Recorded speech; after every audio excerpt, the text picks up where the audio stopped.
Good evening, everybody, and welcome back to Final Fantasy XIV. Tonight, we continue the Hildibrand Manderville questline. We've completed the Realm Reborn section, and we're moving on to the Heavensward section tonight. So, let's dive on in. Alright, we are live. And yeah, I'm pretty sure she's had it for ages, KJ. I seem to remember you two both doing it when you were still a Lalafell. Yeah.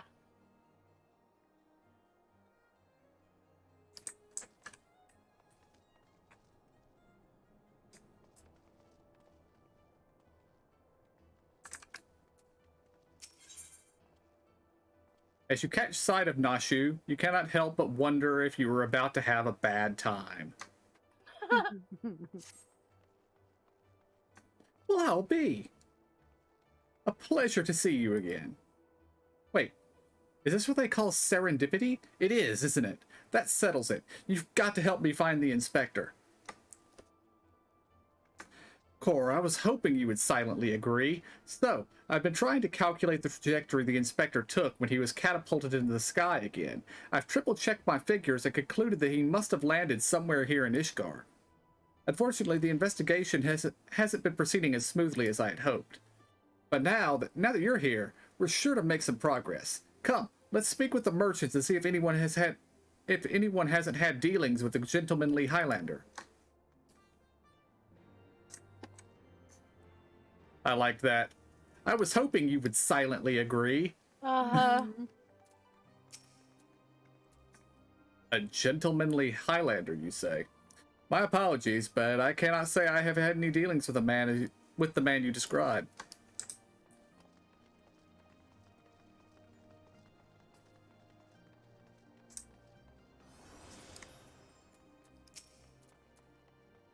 Good morrow to you, sir. Oh, you're looking for someone? A gentlemanly Highlander. I know not this man of whom you speak, but mayhap Mistress Elizae does? She is well acquainted with a rather lot of merchants and noblemen.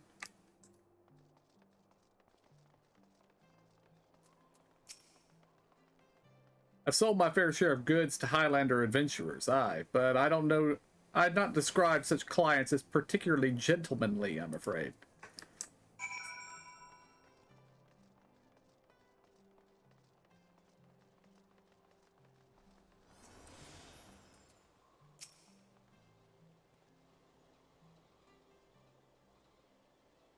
As ever, a warm welcome to you, sir. How may I be of service?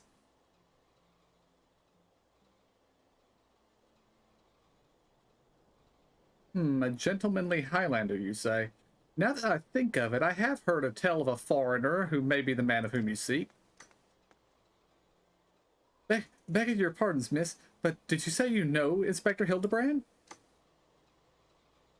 An acquaintance of yours, I presume? I do not know his name, only that he is here by invitation of Lord Edmont, or so it is rumored. Surely, as a ward of House Forton, it would be a trifling matter to go and ask after him at the manor.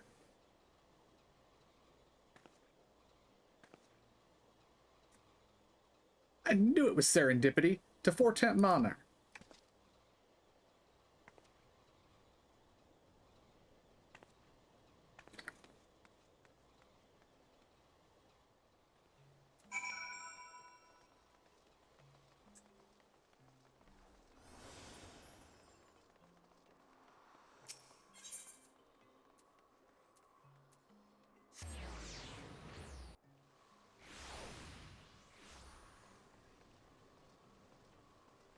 All right, where's that?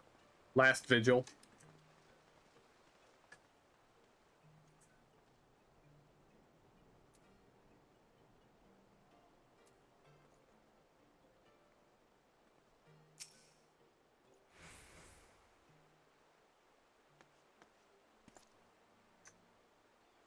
Well met.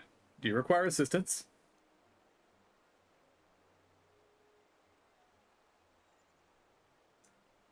Aye, it is as you say. At this time, Lord Edmont is entertaining a foreign guest. Huzzah! We found the inspector! I'm not mistaken, their meeting should be ending shortly. If you like, you may retire to the gazebo and wait for our guest to depart. A gazebo? Aren't those dangerous? Then again, you seem to be a responsible sort. Not like to let a wild gazebo run amok. Very well. We humbly accept your offer. Oh, what gazebo was she thinking of? Yeah, I kind of want to know the origin of that story. I know, right? And if it wakes up, I'll have you there to protect me.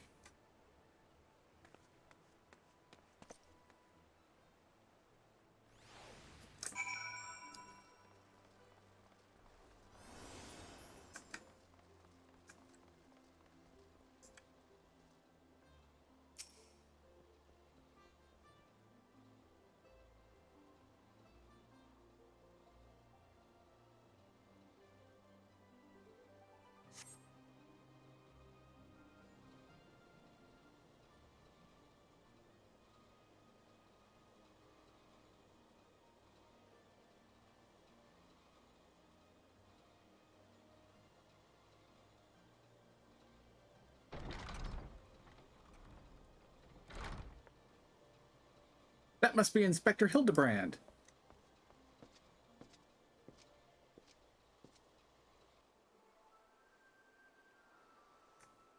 I cannot well imagine how arduous your journey must have been. Truth be told, I found the brisk Curthian air to be rather invigorating. It stimulates body and mind both. A welcome benefit when one must discuss matters of commerce. I dare say we would not have accomplished so much otherwise. There you are, Inspector. I've been looking all over for you. I say, who do I see before me? Not one, but two of my beloved son's faithful companions. Lord Godbert, but I thought...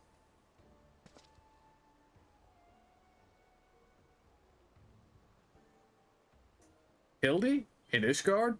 This is the first I've heard of it. Aha! I found you at last, heretic!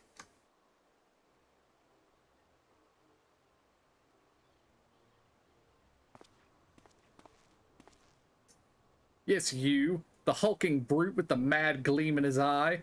Your brazen heresy is plain for all to see. Surrender yourself to the Inquisition at once. I beg your pardon. This man is an Uldan merchant, here at the behest of House Fortin. Such baseless accusations will not be tolerated. A guest of House Fortin? That he couldn't possibly be... So there were those two wards that... But they were all acquitted of their charges in trial by combat. And if he demands the right, then I would personally have to... Oh dear. The fact he's doing squats is not a good sign for you, Mr. Inquisitor. 1,000 apologies, good sir. I spoke out of turn. I am Seer, and as you may have guessed, I am an Inquisitor who has been charged with investigating reports of a rather suspicious, possibly heretical individual. Oh, a heretic, you say? One who bears a passing resemblance to me? Aye, a man, rather muscular, wearing dark garments and acquitting himself in a somewhat gentlemanly fashion, as some might say. This heretic sounds like the spitting image of Inspector Hildibrand. Could he be a fan? Say again, you're acquainted with such a man. I see. And the man you were looking for is Lord Godbert's son. It would seem that our investigations may be connected. So, I put to you a proposal. The first reported signs of the heretic I am tracking came from Falcon's Nest. Mayhap we should journey there together. It is, after all, possible that we are seeking the selfsame individual. If so, and if he is innocent, it would be for the best if you were present when I apprehend him, that we might resolve this matter without incident. I say we go with him. This looks to be our best lead yet. Then I shall accompany you all. It has been far too long since I have laid eyes on my beloved son, and if there is a chance we might be reunited, I should be glad to seize it. Then it is all settled. We shall leave for Falcon's Nest at once. It was last week.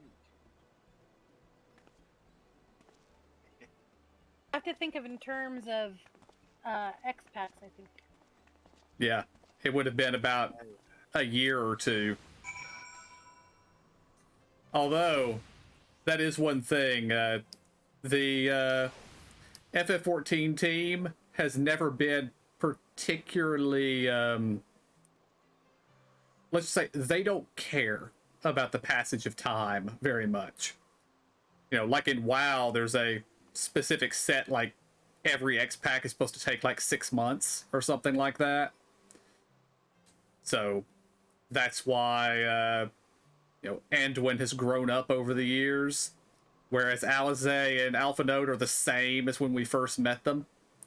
Right. Gotcha. And also, what's her name? The assistant was just looking after him after he got shot up into the sky. So. Yep. Well, knowing her, he could have gotten shot up into the sky months ago, and she only now just thought to come look for him. So. True.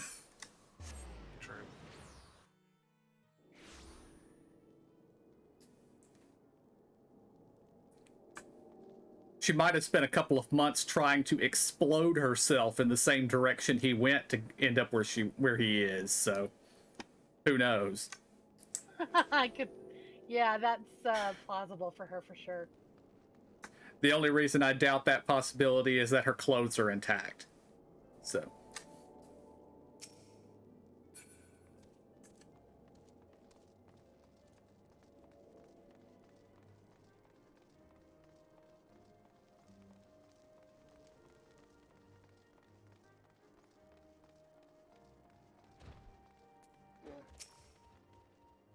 I was suddenly attacked by a giant bear. I saw that. Are these your traveling companions? Godbert has taken off his heavy coat, I know, it's so funny. but he still has the boots on. Yeah. The mysterious muscular vagabond? Ah, yes, a patrol sighted him lurking near Dusk Vigil. Thinking he might be a lost traveler, they called out to him, but rather than approach, he fled. Quite frankly, I am surprised you bothered to come all this way. That sighting barely warranted a mention in my report. Ah, the unmistakable scent of heresy. Ah, terribly sorry. Old habit I picked up from my mentor. I know. I will not rush to judgment as before. Still, much as I hope you find your missing inspector, I must confess some small desire that we instead unearth a lingering pocket of heresy. Of late, there have been virtually no confirmed instances of heretical misdeeds. It's gotten so bad that some are speculating our funding may be reduced, or worse, that the Inquisition's operations might be put under review. That is why, alone as my witness, I will find and bring a heretic to justice and prove that our order is still of value in these uncertain times. Yes, I understand you have your reasons, but whether or not this vagabond was the heretic remains to be seen. Still, if you are set upon your course, you might begin your search near Dusk Vigil. An excellent suggestion, Sir Redwald. Should we succeed in our endeavor, rest assured that you will share in the glory. I like how he just sort of shrugged at that, like, I don't care. Get the Inquisitor out of here, please. The hunt continues. Onward to the Dusk Vigil. I am told that region is especially cold, so do not forget to dress appropriately for the weather. Looking at you, Godbert. He's got his boots and gloves on, so he's good. He'll just do squats to keep warm. He's like, what else do you need?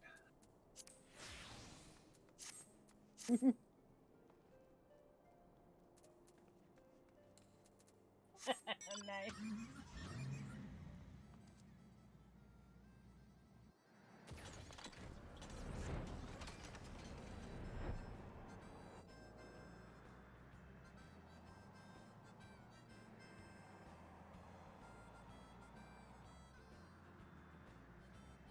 See, that's just not fair. At least let my ears stick out the top.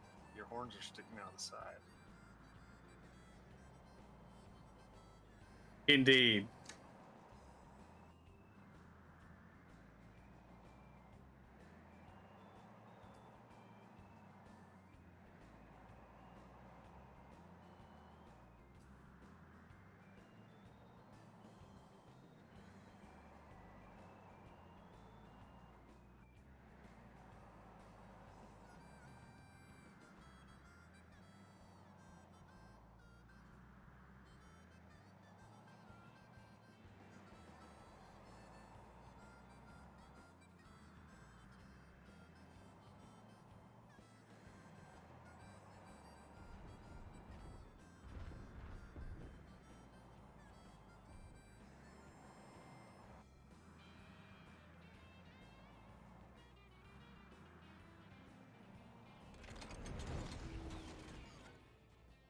He's wearing even less. That's funny. Jeez Louise.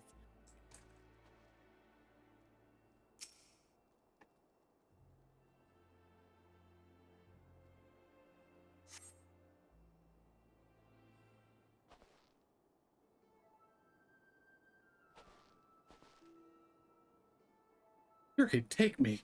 It's freezing. Ah, this is a waste of time. No living thing could survive in this godforsaken wasteland. Over there, look. Someone's coming from the vigil. Inspector! Inspector, is that you?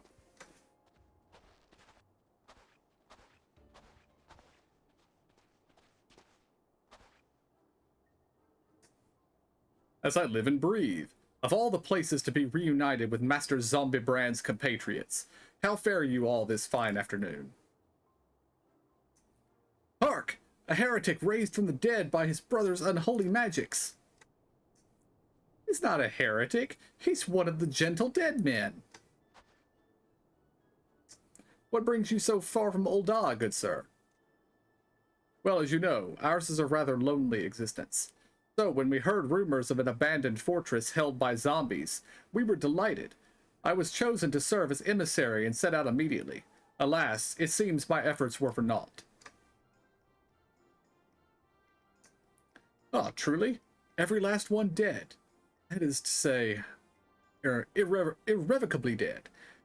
Ah, if it was necessary, then so be it. Still, after coming all this way, it is more than a little disappointing, you understand. Then my calculations were wrong? The inspector didn't land in Kurthus? No, do not fret so. If it is our overlord you seek, then you are in luck. As the founder of the Gentle Dead Men, our fates and our ether are inextricably entwined. In fact, I could feel it calling to me now. Surely, good sir, you can guide us to Inspector Hildibrand? As surely as my rotting nose can lead me to fresh brains. Follow me, my friends.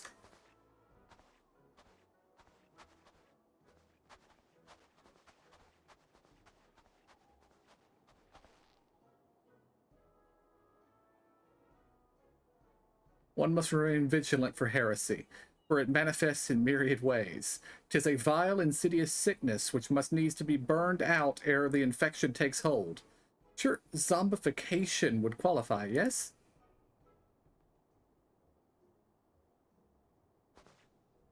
Confound it, they've left us behind.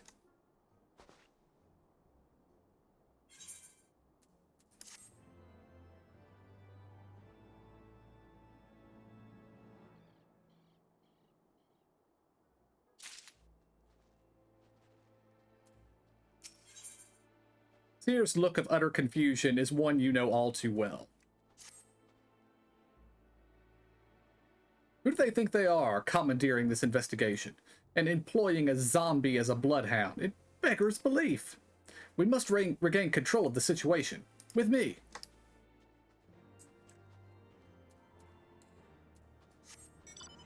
Hildibrand's involved in this. Nobody's in control of anything, Seer.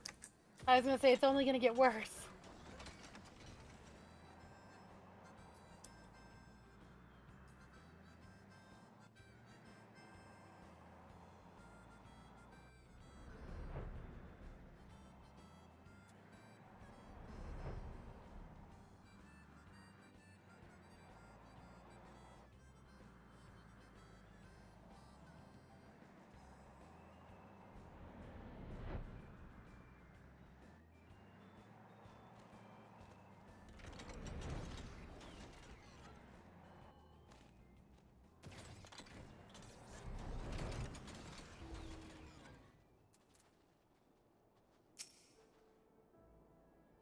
Hold a moment, my friends. I must needs concentrate.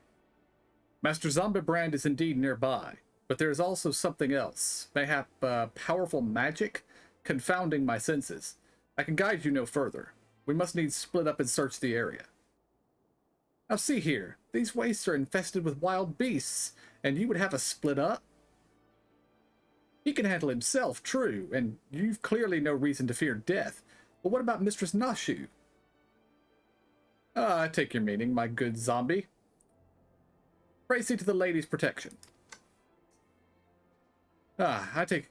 it didn't actually switch over there. Inquisitor Seer, would you care to take the lead? Come on, you two. The inspector is out there somewhere.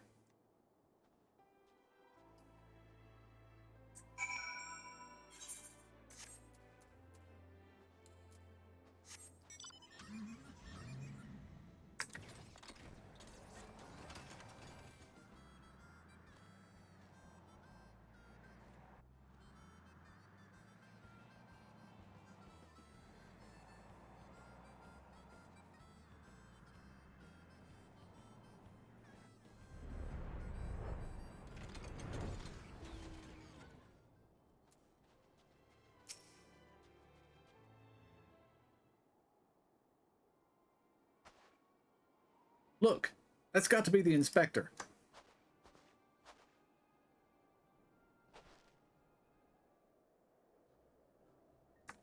And he's surrounded by giant, fluffy, man-shaped gazebos. Oh. Nay, my lady, they are not mere gazebos. Note the regal bearing. They are gentlemen gazebos, fearsome yet fastidious foes who would surely tear me rotting limb from rotting limb.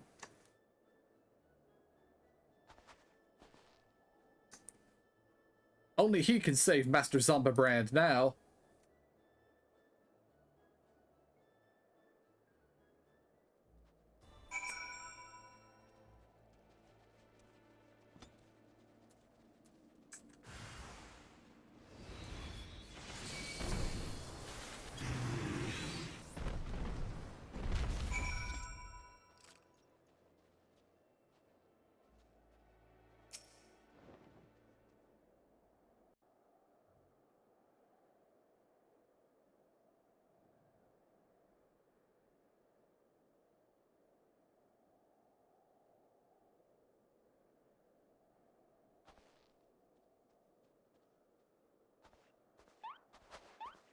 Inspector! Inspector, can you hear me? We've been looking all over for you.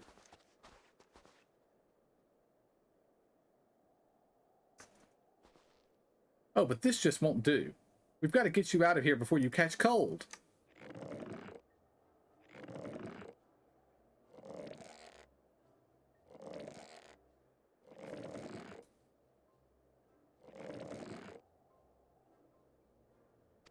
Make a wish. That's terrible.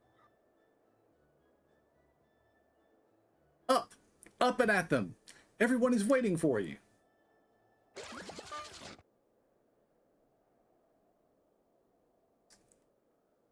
Forgive me. If I pull any harder, my arms are like to tear. Ah, there you are. We heard shouting. Have you perchance found something? Fury, take me. Is that my heretic? Confound it, I wanted him alive. Inspector Hildibrand is definitely not a heretic. And he's probably not dead either. He's just hibernating, like last time. Hildy ever was a late riser. Fear not. My wife and I had our ways of waking him.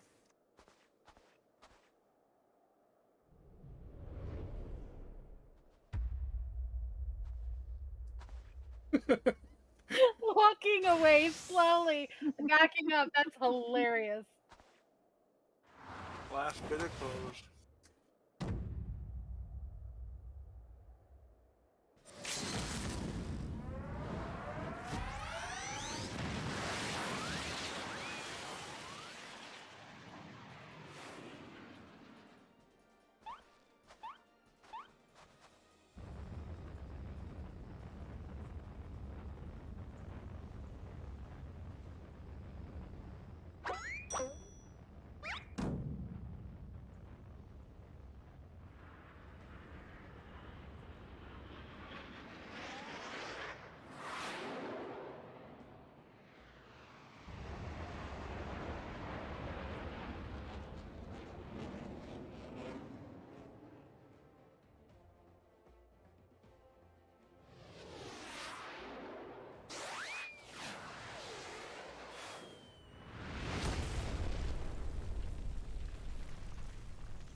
Was it the Manderville meteor strike or the Manderville meteor dive?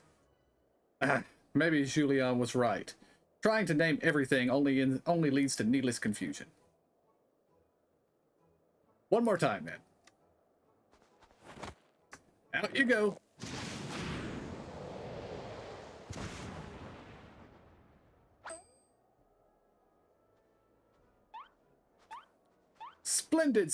Splendidly suplexed, Lord Godbert.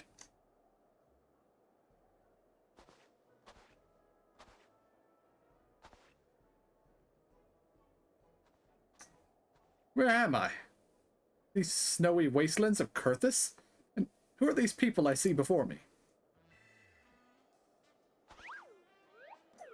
Ah, but of course. Who else would venture into inhospitable climes and wake me up from slumber's sweet but my beloved fans?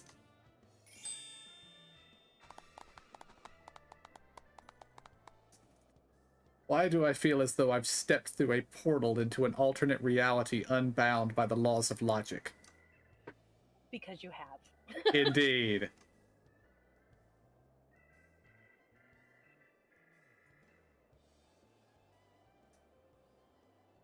What is this? A Mamet? Where did it come from? Oh, that. When my father drove me into the earth, I found it buried beneath the snow.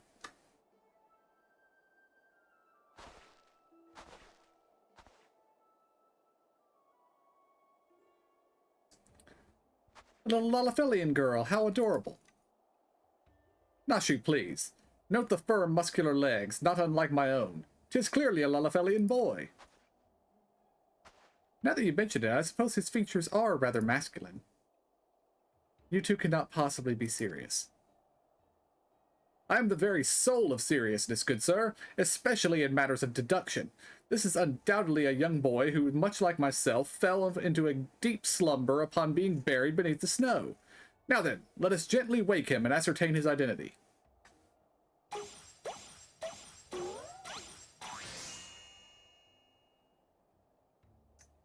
There, that ought to do it. Gently. Poor thing.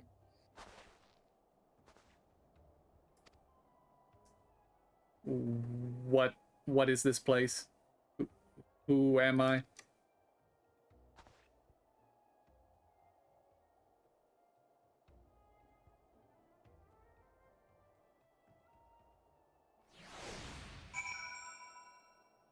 I didn't even notice what the quest told us to do. Inspect the gentlemanly legs. Yeah.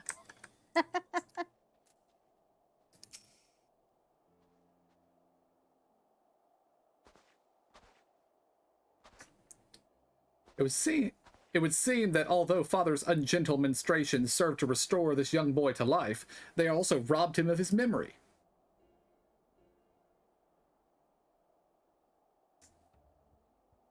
How did I get here? Who am I? Why can I not remember? Do not worry, young man. Everything will be all right. Take it from me. I have lost my memory more times than I can remember. Then you can help me remember? Hearken to me now, for I, Hildibrand, Agent of Inquiry, Inspector Extraordinaire, do hereby swear to solve the mystery of the amnesiac Hobbledy-boy. Wonderful, wonderful. I'll get started on a batch of Nashu's delights. Ah, effective as your explosives were in the past, I suspect that young Gigi lacks the hardy constitution required to survive such an approach. Gigi? Is that my name? When you awoke, you were muttering Gigi Gigi Gigi. I suspect the phrase may hold some significance to you. So until such time as we learn your real name, I say we adopt it as a playful moniker. But that's just the sound all Mamets make. What kind of imbecile goes around names a Mamet Gigi anyway?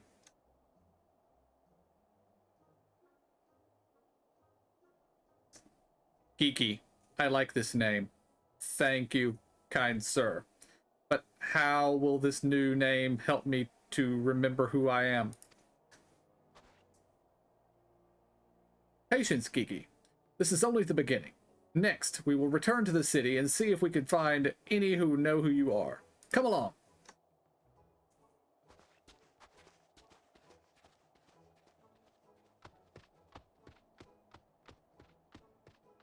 Looks like the old black mage. Mm-hmm. Now that I know our overlord is safe and sound, I too must take my leave of you and return to my brothers. I dare say rigor mortis will set in if I remain here any longer. Bound for Thanalan? Then allow me to accompany you. Julianne will give me no end of trouble if I keep her waiting much longer, though perhaps she will forgive me once I tell her of Hildy's return.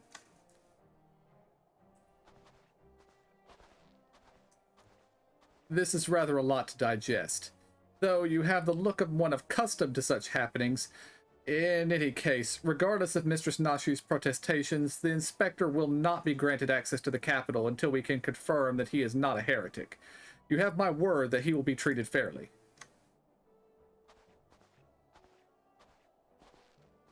Yeah, Seer, when you get back, he's going to already be in the city.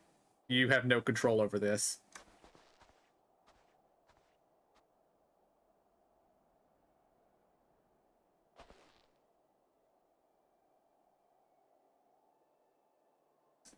Well, I thought we dealt with that guy previously. Yeah. Perhaps not.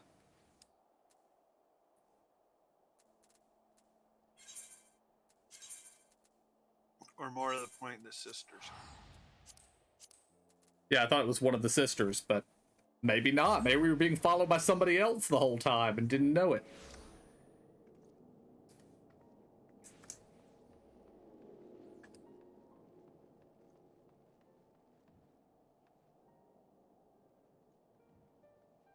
Well, the wife was also Hildy's mom. True. Maybe that was her. Fury, take me that man. I suppose you have heard the news, then, that Inspector Hildibrand was cleared of all suspicion and judged to be no more than an eccentric curiosity. If you're looking for him, good luck. I wanted to thank him for his cooperation, but as soon as the Temple Knights released him, he and his assistant ran off to God's know where, and with that mammoth in tow. As for my investigation, in spite of all the twists and turns, I managed to salvage a satisfactory result. As far as the Inquisition is concerned, the suspicious vagabond was not more than a zombie which wandered away from the Dusk Vigil. Sickness which has since been purged. So it would seem that all is right in the world once more. For now, I have no doubt that the inspector will turn up again like a bad gill, and when he does, trouble is sure to follow. Yeah, that sounds about right.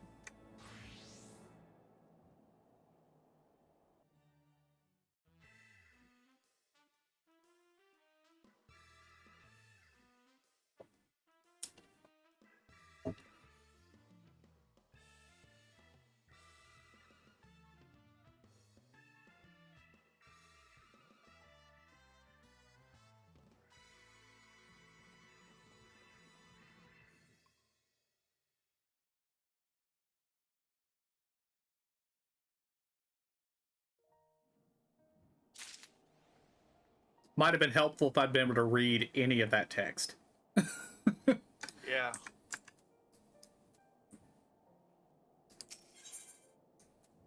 Seer must once more enter into a world that he does not quite understand. I pray this eve finds you well, or at least better than it finds me. It seems I have no choice but to seek out that inspector and convince him to surrender up his mammoth to me. 'Twas unearthed under most suspicious circumstances, after all, and who could say what secrets or heresy it might hold? Therefore, the Inquisition would conduct a thorough inspection, and if needs must, destroy it. Given his affinity for the contraption, I fear the inspector may not be amenable to my request. Nevertheless, he must be made to see that it is in the interest of public safety. Would you be willing to help me persuade him? Fury be praised. At least you have a sense of reason. Let us pray he will as well. I'm given to understand that while the inspector and his assistant have been wandering all over the city with the Mehmet in tow, they often frequent the gazebo near Fortemps Manor. With any luck, they will be there now.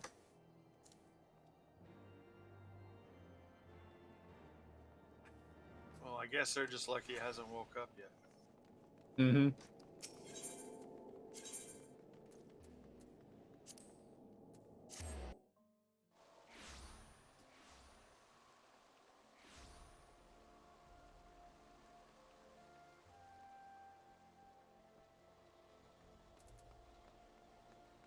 I've never seen the NPC sitting at the gazebo before.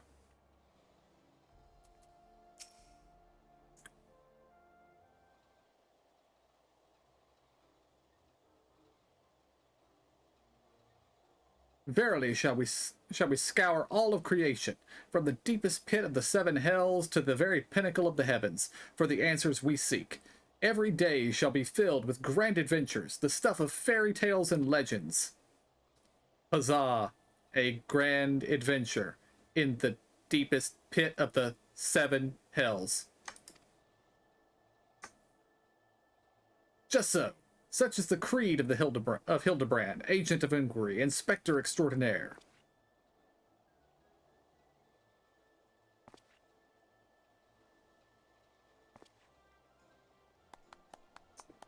Well posed, Geeky. Well posed. I dare say you have the potential to be an exemplary inspector already. Right, that's enough of that. By virtue of the authority vested in me by the Supreme Sacred Tribunal of the Hellenic Inquisitory's doctrine, I hereby command you surrender that Mehmet of suspected heretical origin into my custody. Hello there. And Inspector Sear, ever the jester, accusing poor Gigi of being, say, clockwork heretic when it is plain to see that he is merely a precious young lad. Oh, there you go again, confusing the poor girl. As if those big, beautiful, boxy eyes aren't the soul of femininity. Nashu, please. Were you not witness to the magnificent display of Mandervillian masculinity mere moments ago? That's because you haven't taught her any better. She needs a proper role model to show her what's what.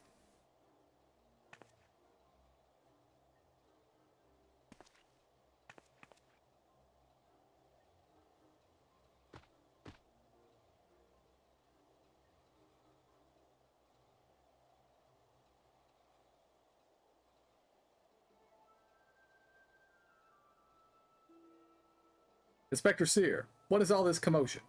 We can hear you from the courtyard.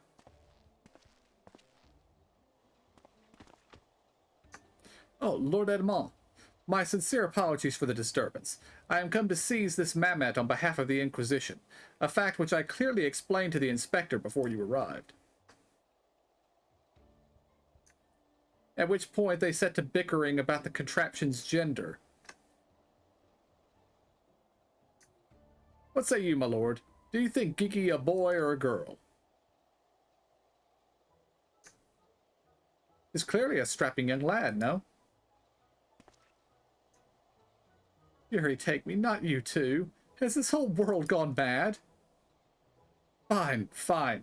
But even supposing that this Gigi is a real boy, you cannot deny the circumstances of his discovery and miraculous resuscitation were most unusual. He cannot be suffered to roam the city with impunity until the Inquisition has determined if he is not a threat. I beg your pardon? Miraculous resuscitation?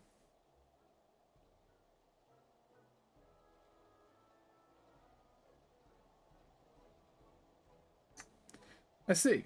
Then until such time as Gigi recovers his memory, mayhap it would be best if you adopted him as a ward of House Manderville. I will even stand as witness here and now, if you wish.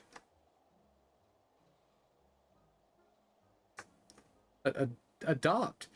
That would make me Gigi's father? Doubtless the Inquisition would think better of taking any action which would threaten the cordial relationship between our two houses. Yes, yes, of course. I'll do it. I, Hildibrand, Agent of Inquiry, Inspector Extraordinaire, do hereby grant this child the patronage of House Manderville. Papa Hildy. Papa Hildy. The inspector's finally become a father. It's so beautiful. Quite. Now that you need no longer fear the Inquisition, you are free to show Gigi more of our fair city. Indeed, I strongly encourage you to do so. Mayhap, by the grace of the Fury, something will jog his memory. Thank you, Lord Edmond. I shall not forget this kindness. Come, my faithful assistant, my beloved son, we must away.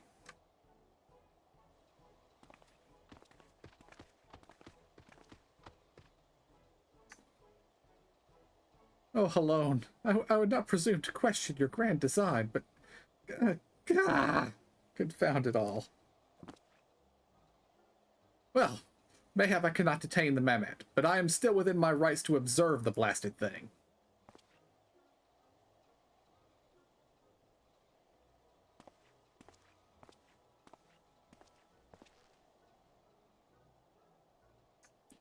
Lord Godbert will be pleased to hear that his son is hale and healthy as ever. Not that I would ever presume to meddle on another's father's behalf, and certainly not without consent.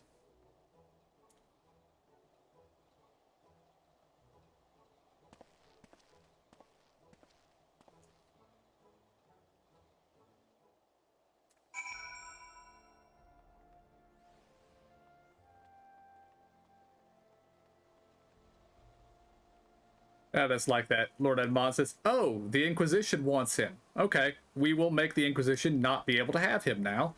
Yep.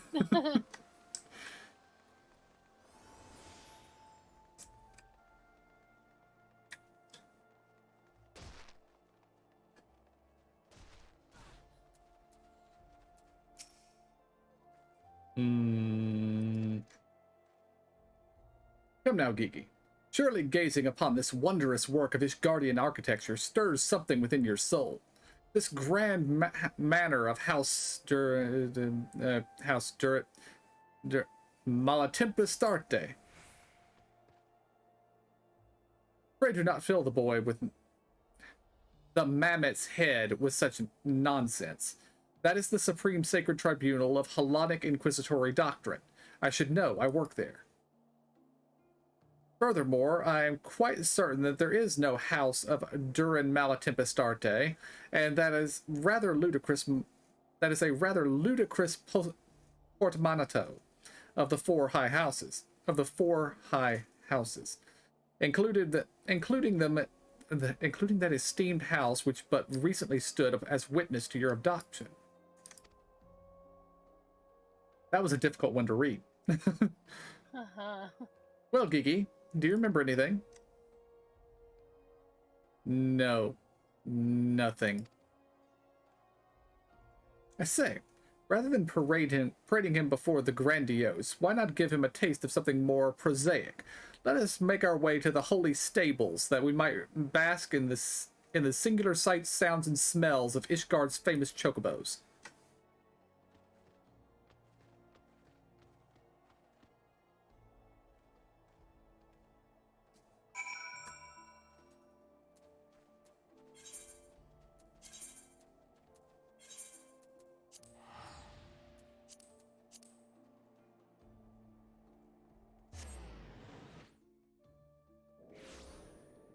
Yes, it was worth spending the gil to teleport here instead of walking the 100 yards to the Aethernet. I'm not judging. No judge here. No, I'm judging. And I'm the one who did it. Where'd you guys all go? Heading toward the quest marker. Around the corner. Yeah.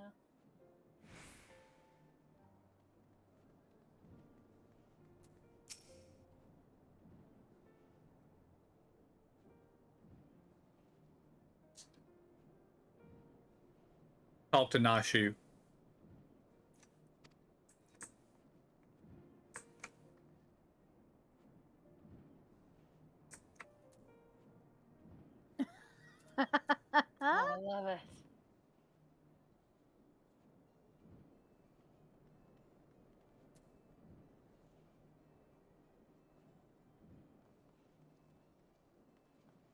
Emo, where are you going? Did KJ show up and I didn't notice? He just Yeah. dropped down from above us as you were running up the Oh, stairs. that's funny.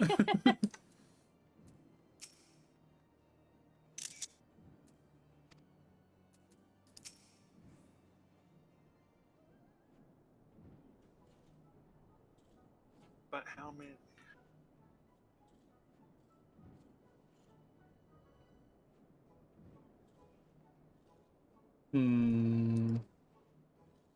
Splendid specimens of horsebird flesh. Would you not agree? In the hands of a skilled jockey, any one of them could take first place at the saucer. These chocobos are the pride of the Ishgardian cavalry, and any temple knight who dared exploit them for personal gain would answer to the Fury herself. How about now, Gigi? Do you remember anything about about Ishgard? Be sure to sniff the chocobos. It might help. It didn't.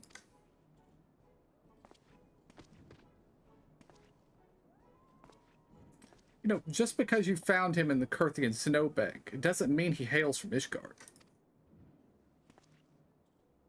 Which is why we ought to try taking him to the markets and exposing him to all manner of goods from across Eorzea. Excellent suggestion, Inquisitor.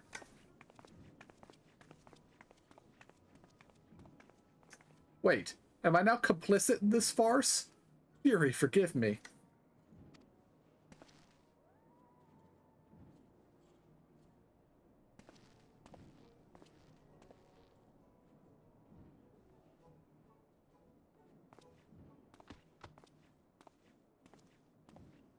But I want one. I want one. Buy me a chocobo, please, Father.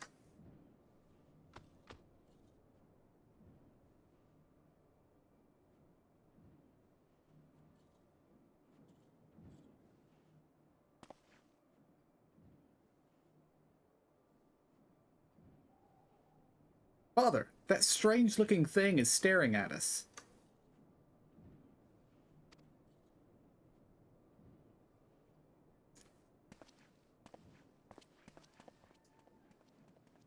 Father doesn't care. Am I that strange-looking?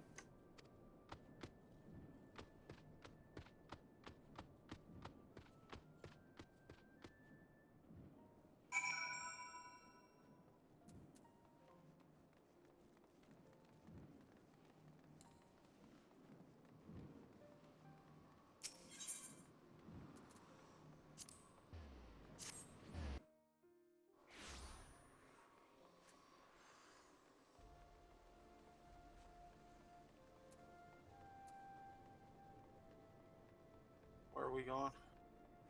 The jeweled crosier.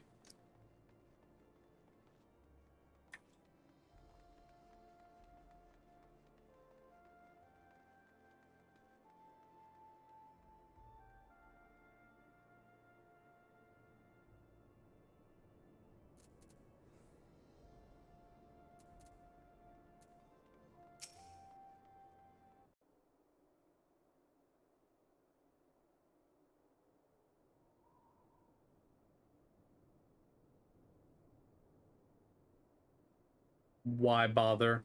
It's no use. Now, Gigi. You must not give in to despair so easily. Did I not promise your days filled with grand adventures and eventual discovery of your mislaid memories? Spirits, Gigi. Spirits!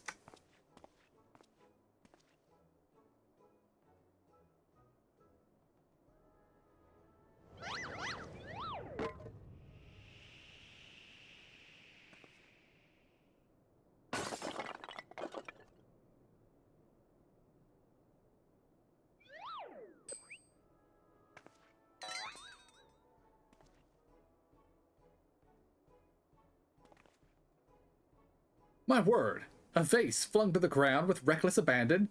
Could this be the opening salvo of an indiscriminate campaign of vandalism?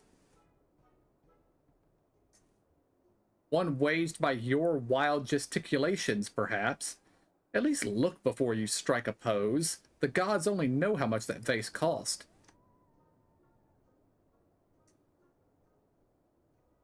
123,504,000 gil at last assessment. 'Twas over 700 years old, and graced the homes of a dozen archbishops, 8 counts, 2 lord commanders, and 1 duke.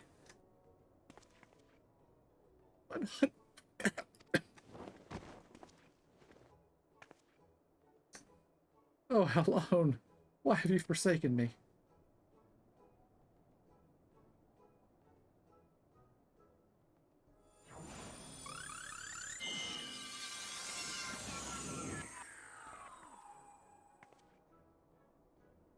Well, would you look at that?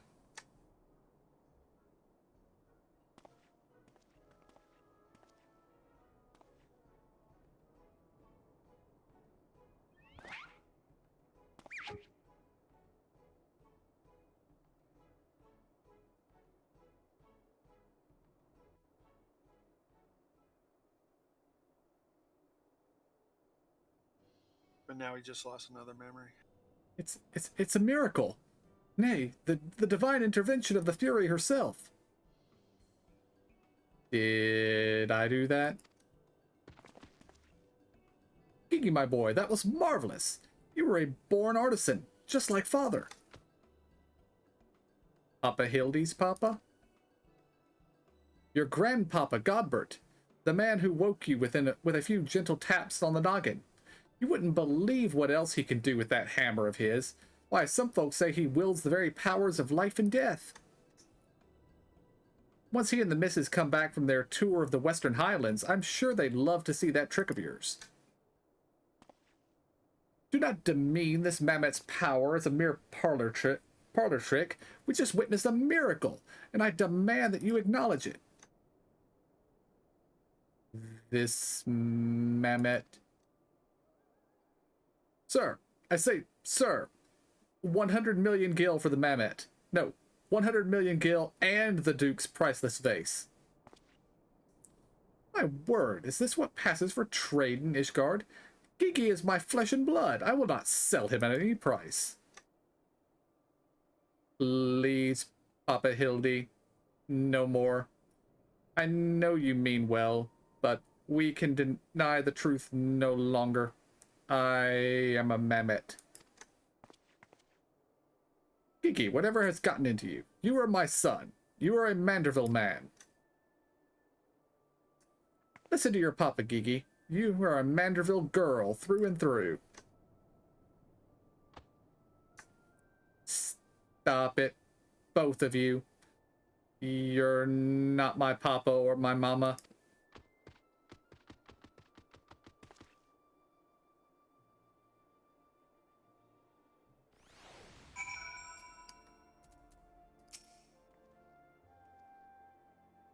Well, it is only to be expected.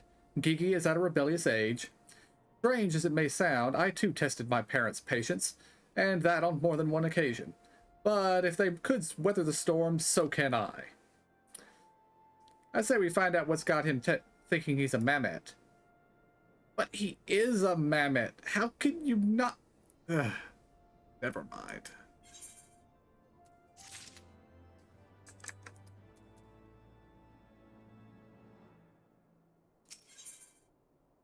Hildibrand knows in his heart that love transcends dimensions of time and space, definitions of man and machine. The course of fatherhood never did run smooth, but I, Hildibrand, guardian of Gigi, doting parent extraordinaire, shall find a way to overcome this trial and be reconciled with my beloved son. That's the spirit. Solving a simple case of childhood rebellion should be easy for a man who's unmasked thieves, defeated duelists, and led armies of the undead. Yes, that's all. Wait, what was that about the undead? Actually, don't tell me. For now, all that matters is finding that Mamet. We should begin by speaking with the sentries stationed at the city gates and the airship landing. If Fury help us, he has left Ishgard, we need to know about it sooner rather than later. I will visit the Ark of the Worthy while the inspector and his assistant head to the airship landing. You can question the guard at the gate near the manufactory. After which we can regroup there and share our findings. Dismissed.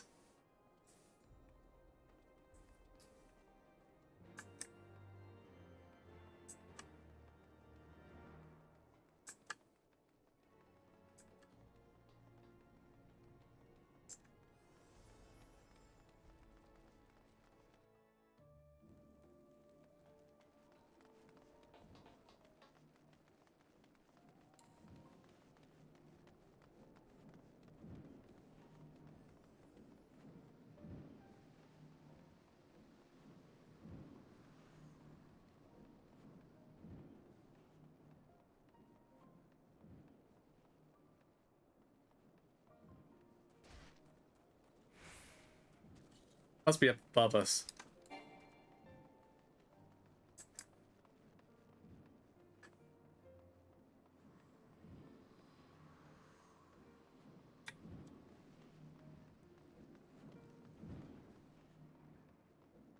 I I did not. ran right by it and jumped down.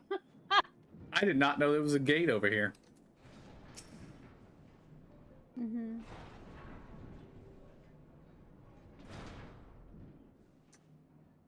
Little fellow with a wide brim hat. Aye, he came through here.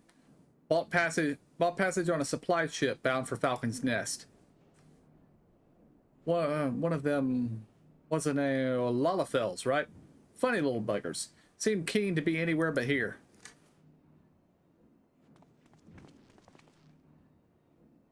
Well, if Gigi left the city, it was not by the main gates.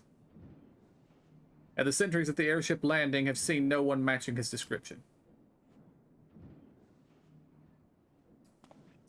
Falcon's Nest? Here he take me. Must we return to that freezing pit of despair? Wheresoever Gigi goes, I will follow him and find him and embrace him as my son once more. However, I surmise our final destination lies far beyond the wall's set outpost. Indeed, there is but one reason he would return to those frozen wastes. To frolic in the snow and cast his worries to the winds. Really, he seemed in no mood to frolic when I last saw him. As I recall, he used his arcane powers to mend a vase, only to become morose and belligerent when it became clear to him that he was, in fact, a Mamet. One might even say he remembered what he was, remembered his purpose, and so he returned to Western Kurthis, that famous breeding ground of heresy, where first we found him. Home to his heretic masters, to share with them the intelligence he had gathered in the city. At long last, the undeniable, the unquestionable, the unmistakable scent of heresy. What are we standing around for? We have a heretic to catch.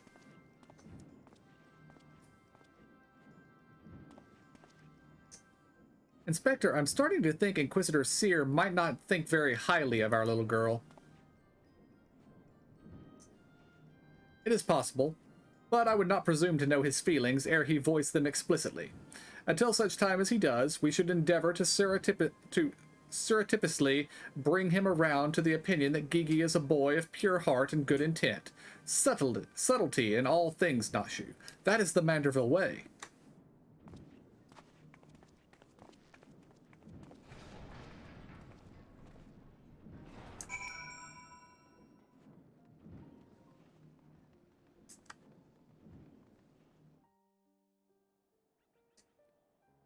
I did not know that you could just walk from Ishgard to Falcon's Nest. I found that out when I was trying to save Gil instead of taking teleports to get to Idlishire. I just need a moment. Hey,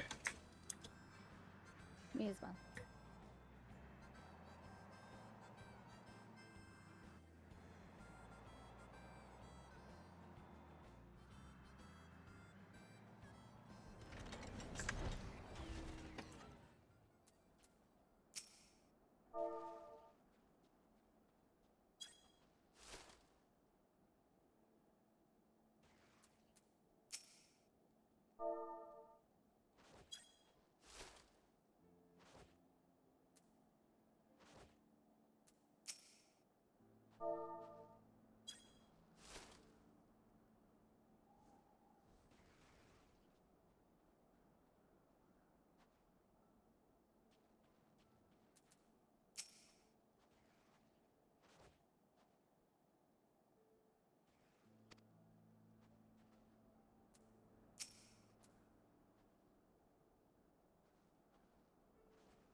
Okay, what's the snowball emote? Throw.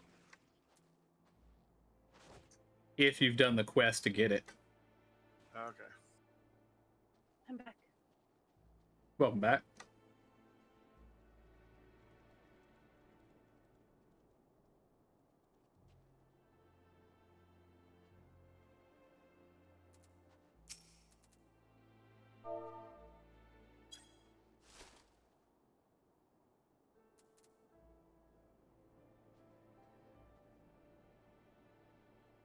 It's only a snowball if you happen to be standing in snow. Otherwise, I think it just says you throw dirt at somebody or throw a rock at them or something. I'm back. Welcome back.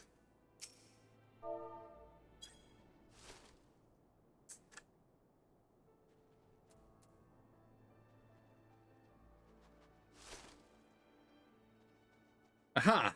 I knew it. The Mamet immediately left the outpost and looks to have headed north along the river. By the Fury, I cannot wait to finally catch him in the company of heretics. Not much like your tone, Inquisitor. If our baby girl ran afoul of any heretics, she'd look them square in the eye and tell them she doesn't want any. Hey, Inspector. I think I just had one of those moments, you know, of insight. Maybe Gigi came out here to find Lord Godbert. I did tell her that Grandpapa might like to see that trick of hers. Brilliant deduction, Nashu. He must be eager to meet his grandparents. The selfsame ones he renounced when he declared you were not his father? Ha! What a fine young gentleman, eager to explore his heritage. Let us make haste, my friends, for a reunion of three generations of Manderville's beckons. I really can't be bothered.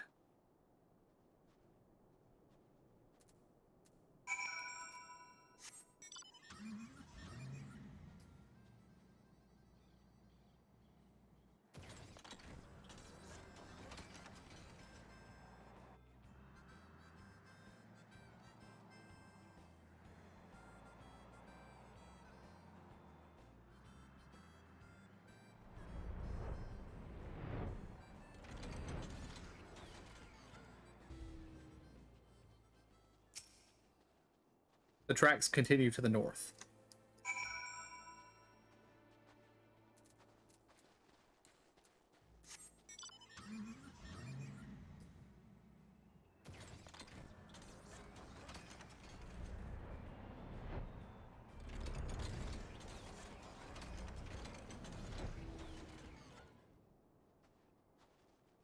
Well, he found them. Yeah.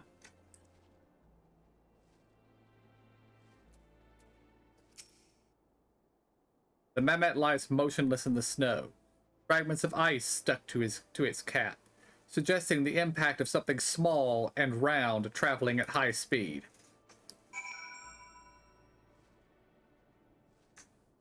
They tried to engage in a snowball fight with him and knocked him unconscious.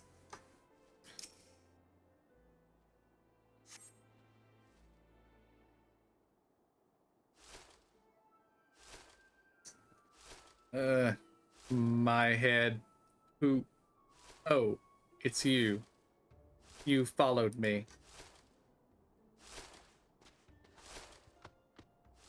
Oh, Gigi.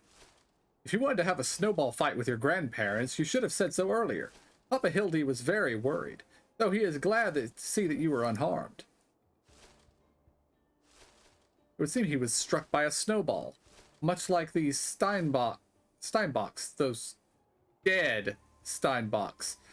Are you sure he isn't damaged? As if a mere blow to the head could ever fell our Gigi. We Mandervilles are made of sterner stuff. I myself have been driven headfirst into the earth on no fewer than 24 occasions, several times from malms above, and my mind is no less brilliant for the experience.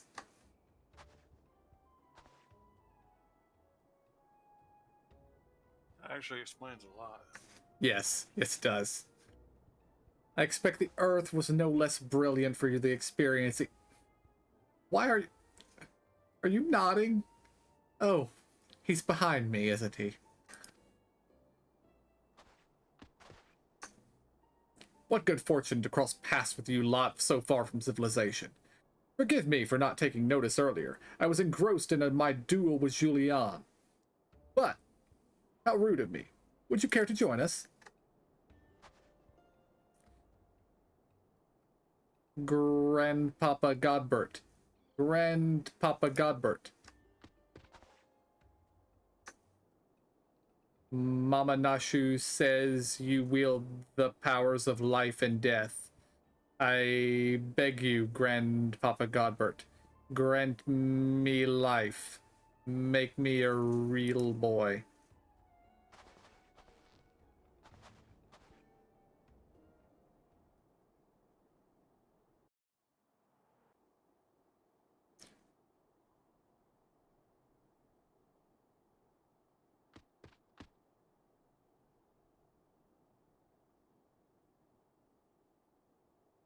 Are you sure about this, son? It may sting a little. I will endure whatever I must to become a real boy.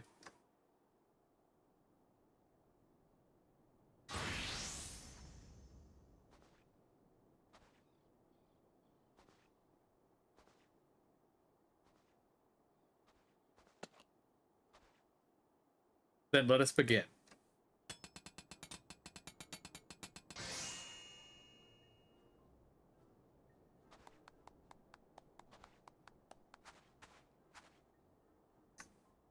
This body, it's everything I ever wanted. It's perfect. Thank you, Grandpapa Godbert. Thank you. Oh, but I have not even begun to begin. Bargot, guide my hammer.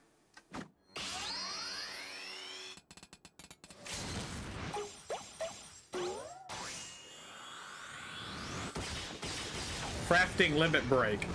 Uh-huh.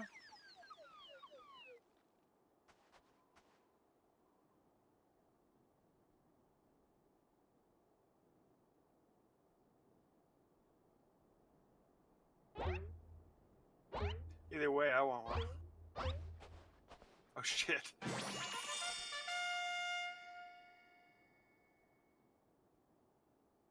Papa Hildy, I'm a Manderville man. Kiki, my son, come to your father. Let me have a look at you.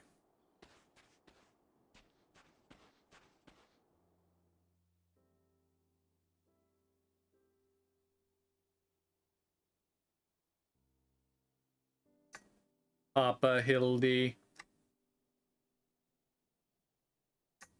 Gigi.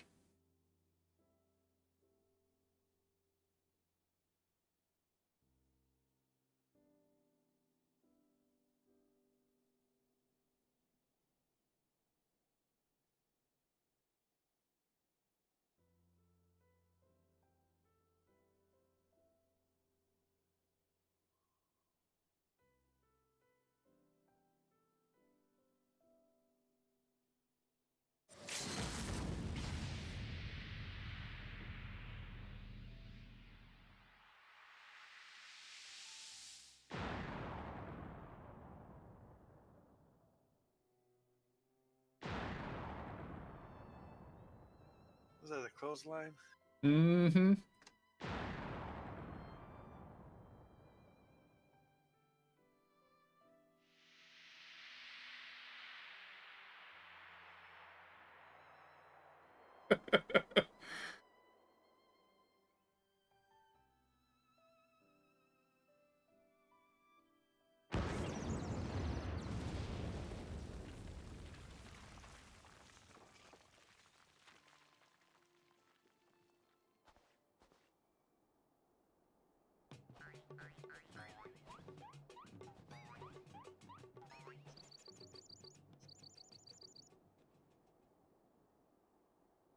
Now, that brings back some memories.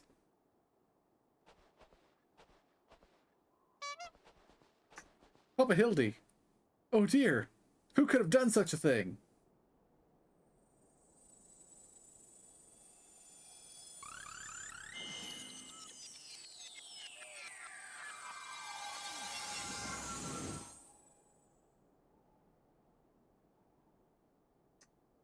Why the fury? It's just like the vase all over again, miraculously restored to its original form.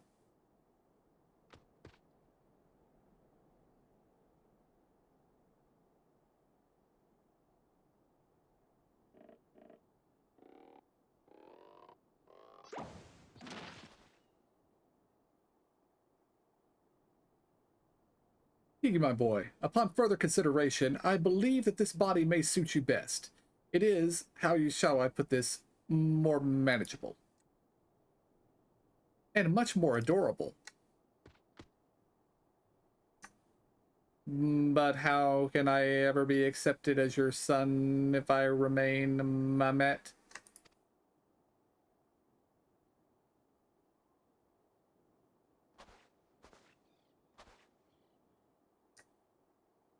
Is that what's been troubling you all this time? Why didn't you say so?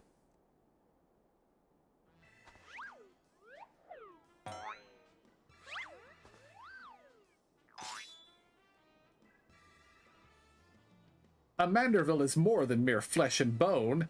He is vigor, compassion, honor, a gentleman for all seasons. Be you man or machine, it makes no difference. If they call you a Mamet, you look them in the eye and say, "Nay, I am a Manderville Mamet."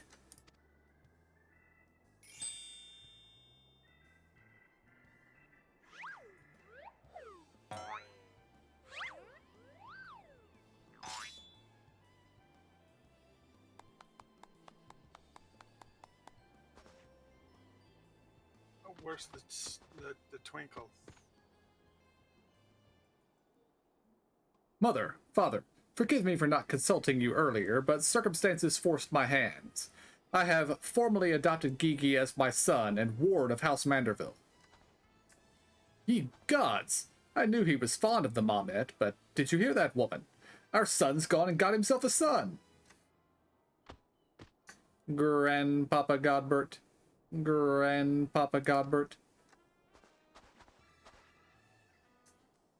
Ha! It all makes sense now. Grandpapa Godbert, Grandmama Julianne. I've been waiting years to hear those words.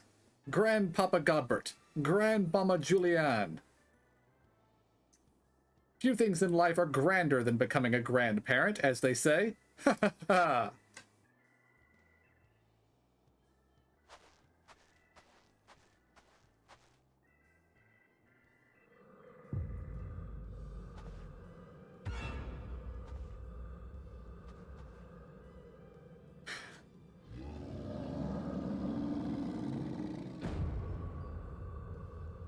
And what's so bloody grand about it?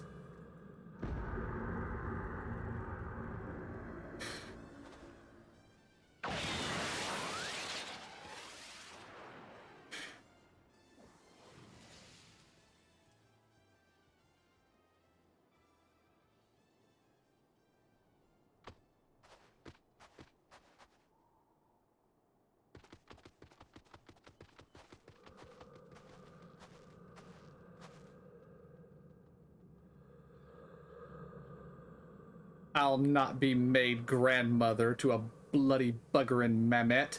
It's past time I beat some sense into my beloved boy.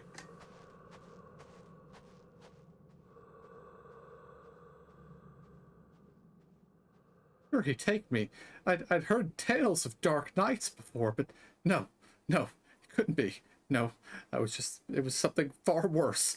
Heretical, like it's not, but rules be damned, I'm not risking my life to find out.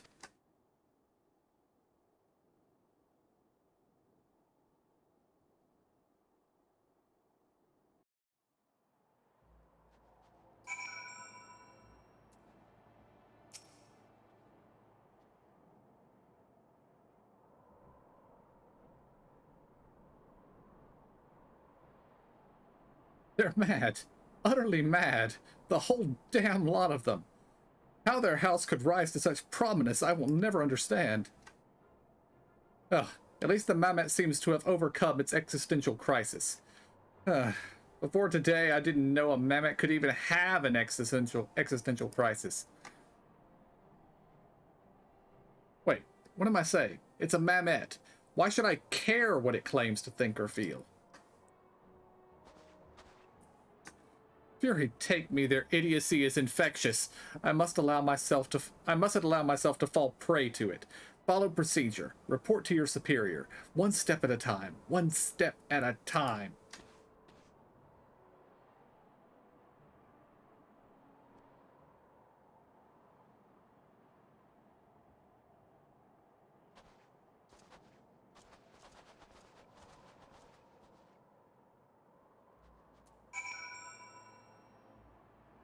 I just got word.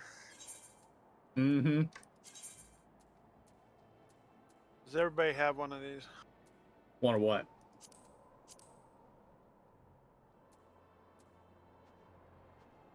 I do not. No. I do. All right, roll off.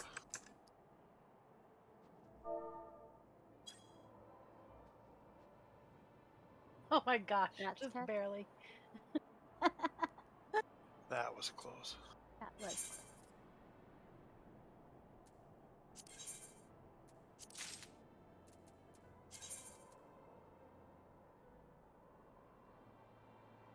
I got the other day. I've been carrying it around for a while. Then I was like, oh, hell, we're all together again.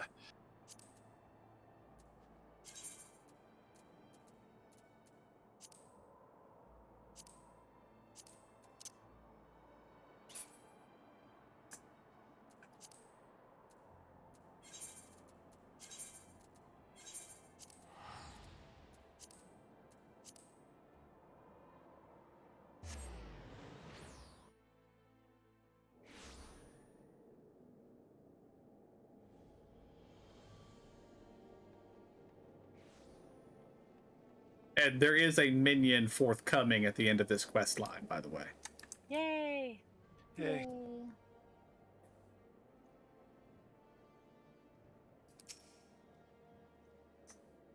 Right then. My superiors have been informed of the Mamet's adoption by House Manderville, as witnessed by House Fortemps, proceeded to take me to task for my gross mishandling of the situation.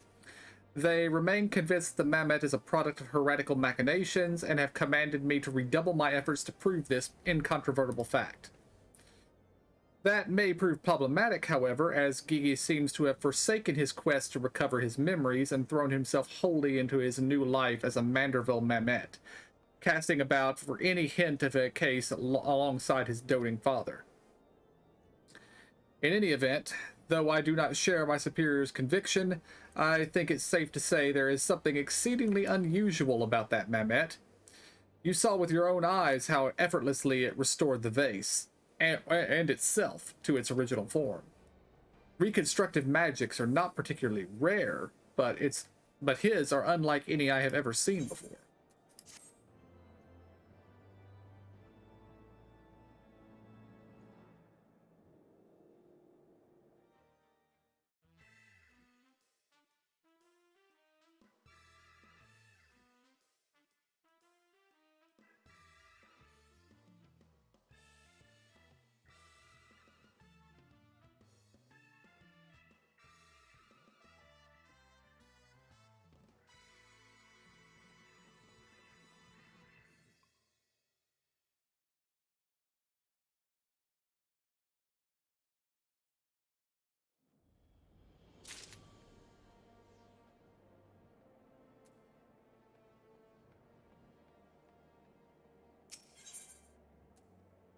Fear may be the only man who has yet to drink from the well of madness.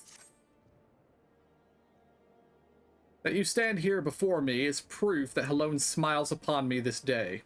I have need of your assistance, and before you think to run away screaming in terror, I pray you hear me out. It concerns the esteemed, and now missing and presumed dead, Knight of the Heavens Ward. None have returned to the capital since all the unpleasantness began. Yet recently we have heard rumors of these honored sirs walking the streets. 'Tis heresy most foul, I say, and I mean to get the bottom of it. But we will need all the help we can get, which means, fury take me, we could benefit from a certain individual's serendipity. Besides, if we don't seek him out, he's like to show up at the worst possible time anyway. At least this way it'll be on our terms. And we can keep an eye on that boy. Mamet. Mamet! Yes, right. Oh, you were wondering why I asked you to come? Well, you and the inspector seem to enjoy a natural rapport, so... Praise alone, for a moment I was afraid you'd make me beg. This may well be my last chance to prove my worth to my superiors, and if I can't, to Four-Tent Manor.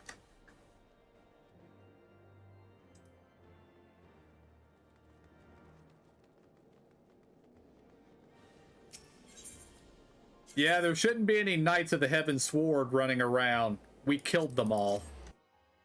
Mm-hmm. Several times. Yes, many times, in fact. Wait, did I go to the wrong place? Oh no, over here. Never mind, never mind. Because, Gigi, such behavior is unbecoming a gentleman. But why, Papa Hildy? Why is it unbecoming a gentleman?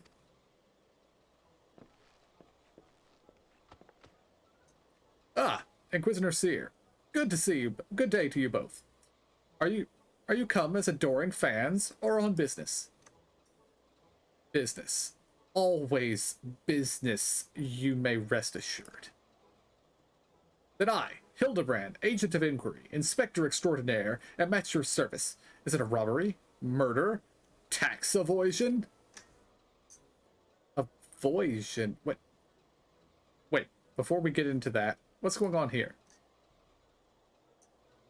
Much as it pains me to admit it, my beloved Gigi, the apple of my eye, the fruit of my loins, attempted to deface this lovely gazebo.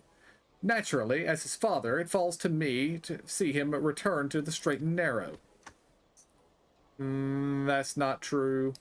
I was drawing a family crest for our home. Now, Gigi, I know you are fond of this gazebo, as we all are, but it belongs to Lord Edmond. You wouldn't want to steal from Uncle Edmond, would you? I guess not. Then where is our gazebo, Papa Hildy? And does it have a warm stove with a steaming kettle too? Oh, Gigi, don't you see? We have no need of kettles or gazebos. As gentlemen inspectors, the world is our oyster.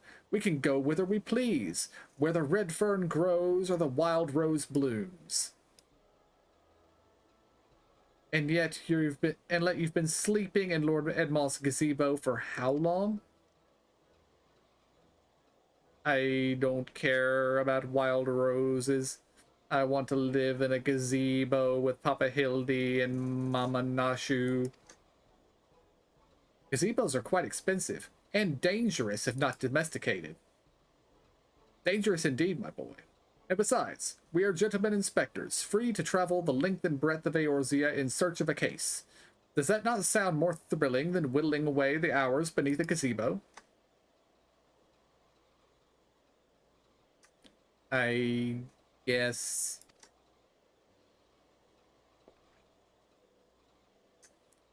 If it's a case you want, you need not go too far.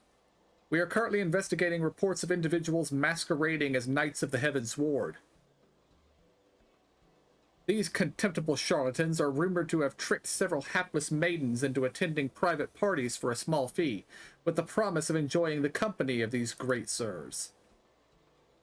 Those who were foolish enough to attend found their experiences to be traumatizing, and they have refused to discuss them in detail. Needless to say, your assistance in this matter would be greatly appreciated, and for it you shall receive due compensation. Say no more, Inquisitor. Say no more.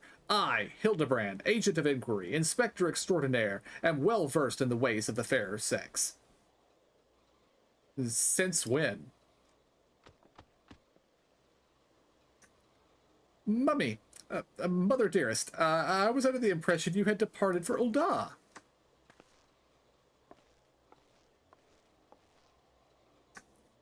And leave my beloved boy to keep playing at being an inspector, as well as a father to a bloody Mehmet? Bugger that. You're come home right this instant. How can you say such things? It has been my life calling to be an inspector, and Gigi is my son. He is a Manderville man. Grand as it is to see you, you have come at the most inopportune time. The young women of Ishgard are in need of a champion to defend them from fiends most foul. Come, Nashu. Come, Gigi. We shall demonstrate to my mother our peerless investigative skills and bring these criminals to justice.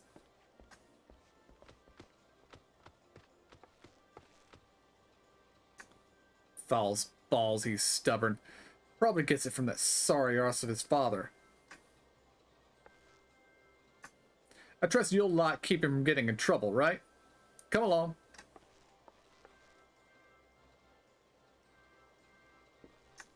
Well, that could have gone better. And worse. Let's not keep them waiting.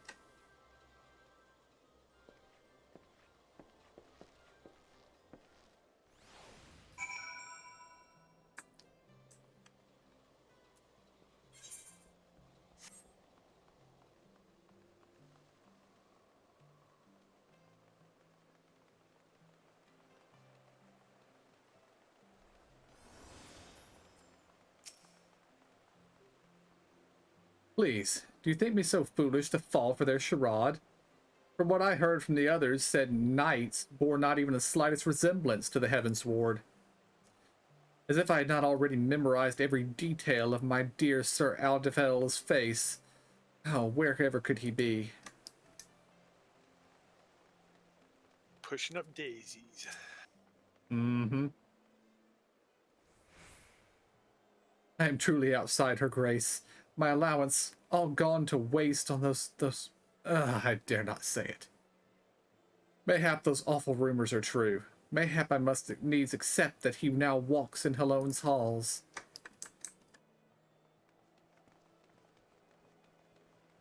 No, he doesn't do that either. His ether has been completely destroyed. I demand satisfaction. Swift and terrible vengeance. How dare they prey upon a lady's emotions to line their pockets with gil? If Sir Chabert was here, he'd purge the lot of them like the festering sickness they are. Ah, yes, a pity he too remains missing. So very much a pity.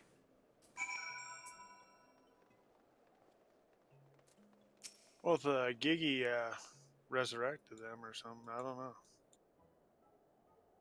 Papa Hildy. Papa Hildy. That grandmama over there is staring at us. Now, Gigi, a gentleman must be more careful with his words. First of all, you have only one grandmother. Second, and this is tremendously important, never, ever call her that. At least, not yet. Promise? Yes, Father. I promise not to call Grandmama Juliana Grandmama Julian. Greetings, my lady. Oh, ain't you a charmer? And there I was thinking I might have to rip your bloody head off if you said the G word to me one more time. Like that, Papa Hildy?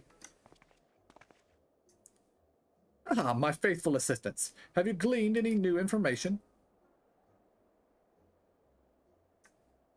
Other than the fact that these women's scorn seem to detest the fake knights with every fiber of their being. These two women were telling me all about what they'd do if they cornered Sir.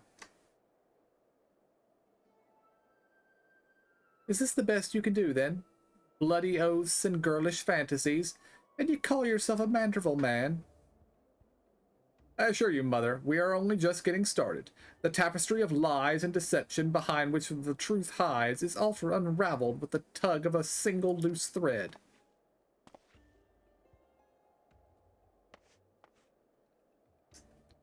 I say, young lady, I would beg but a moment of your time.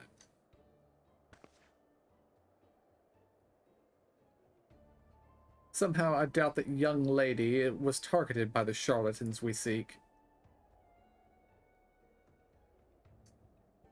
Aye, 'tis true. I too was taken in by false promises of those awful men. Long have I yearned for a chance to see Sir Velgawain. So when they said I finally could, I didn't hesitate even for a moment.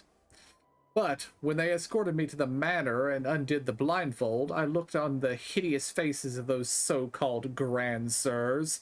I screamed and fled. They were gone when I returned with the watch, but their neighbors said they had overheard them speaking about seeking shelter in a place called Idleyshire. I know it's not much, but I pray this information helps you in your search. My lady, I swear to you here and now, I, Hildibrand, Agent of Inquiry, Inspector Extraordinaire, shall not rest until those dastardly fiends are punished for their foul crimes.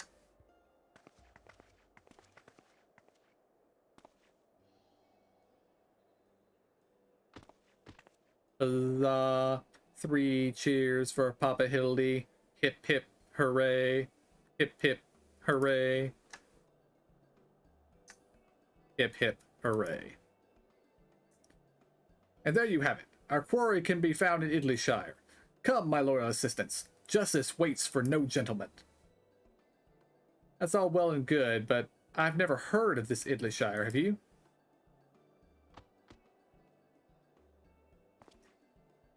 You mean we're to travel to the Dravanian hinterlands?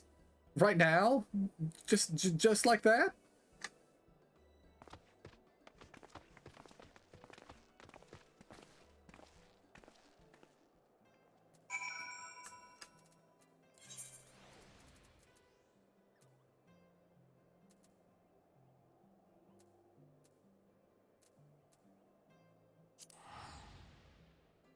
I really need to do some stuff with my teleport list.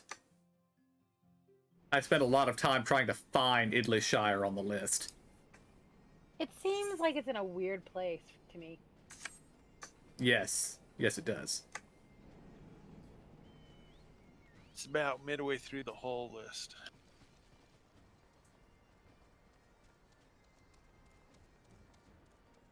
Buying all those stupid books and turning in the scripts. Yeah.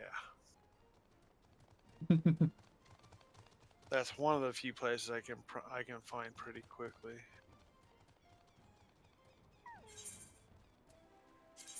Although I can't see any of you guys. We have ran around the corner to where the quest marker is.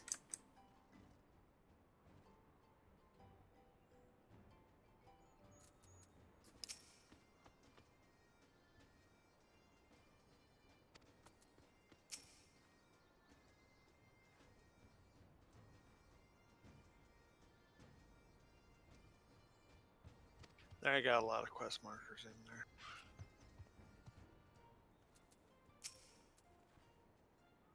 Truly, this magnificent settlement is a testament to the hard work and camaraderie of her Uplander and Gabi citizens. Yes, well, I'm just glad we're no longer being pursued by fire-breathing dragons, musket-wielding crabs, and bomb-throwing goblins. You know, the other ones. But they were no match for Lady Julianne and that pan of hers, am I right? I want to see her make the bad gobbies fly again. God's sakes, Hildy. Except in him, this would lot to be dead in a ditch somewhere if it weren't for me. Nonsense. I would never let any harm come to my loyal assistant and my beloved son. If I may interject. Now then, let us split up and question the good people of Idleyshire. My keen inspector sense tells me that one of them has knowledge of the false knights we seek.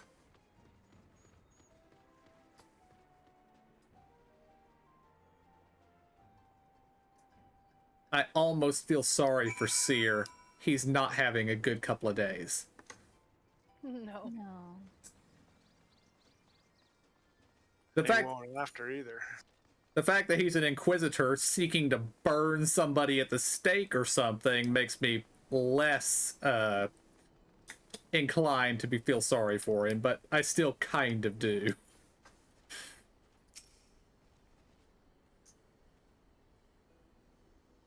Yes, yes. Loudjocks knows of Grand Sirs. Sneaky uplanders keep to themselves. Mingle not with the Gabi folk. But each to own. Loudjocks says, no questions. Only jingly shy.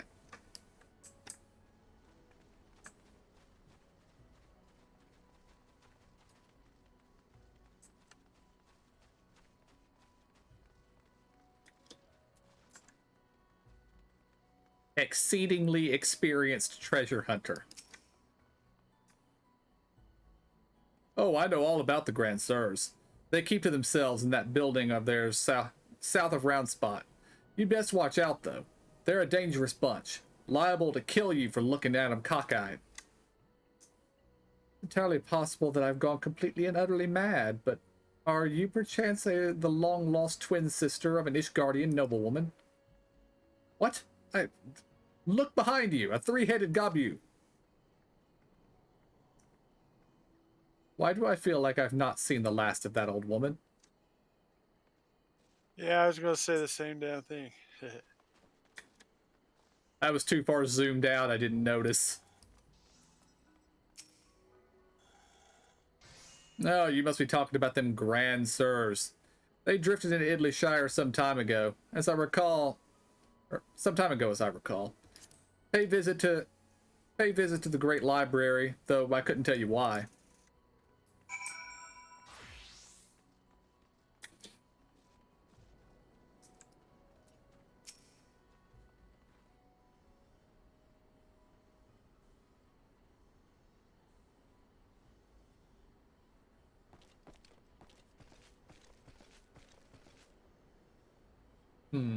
If only we had the testimony of a concerned citizen which could conveniently direct us to the villain's precise location.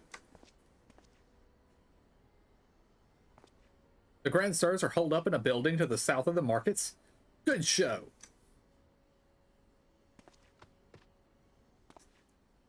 There, that's the one. Come, let's inform the others.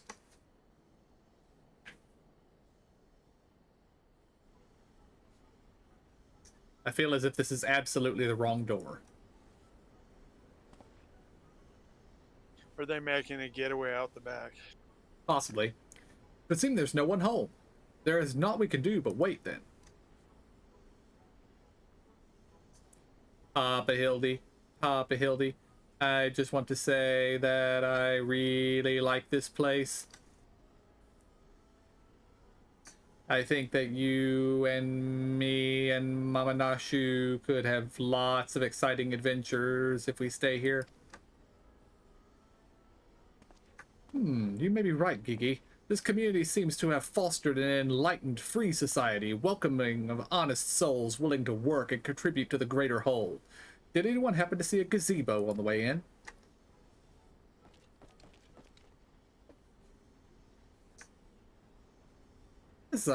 As I live in Hildibrand Heliodor Maximilian Manderville. Could that be? I say, could that be Slowfix Coin Toss? Do you know this Gabi, Inspector? I most certainly do. Why, Master Slowfix was my first employer. When traveling through Thanalan long ago, Gabi Flock was waylaid by Uplander bandits. With no jingly shine to pay brass blades, we had no way to backtake goods. Until we make busy deal with Gentleman Uplander, that is. With fastness, he finds Uplander bandits and brings much bangy boom, and returns to goodly Gabi's missing goods and grand justice. Henceforth, Slowfix gains new appreciation for Uplanders. But for chance encounter with Gentleman Uplander, he never conceives of egalitarian utopia. One may even claim Hildy a founding father of Idleyshire, with metaphorical tongue flaps, that is. Oh, the memories. It was a near thing, for the bandits were clever enough to see through my ingenious disguise as an innocent milkmaid. But it was my haste to escape I tripped over a barrel of fire sand, and, as they say, boom gobby doom. No busy deals for the wicked. No busy deals indeed. But leaving that delightful anecdote aside, ye gods, Master Slowfix, just looking at what you and your flock have made of these ruins is making me big eyes. Gobby flock has come a long way since wandering days, but we have not forgotten Gentleman Uplander's kindness. Slowfix is here to offer hand lending. Well, far be it from me to refuse.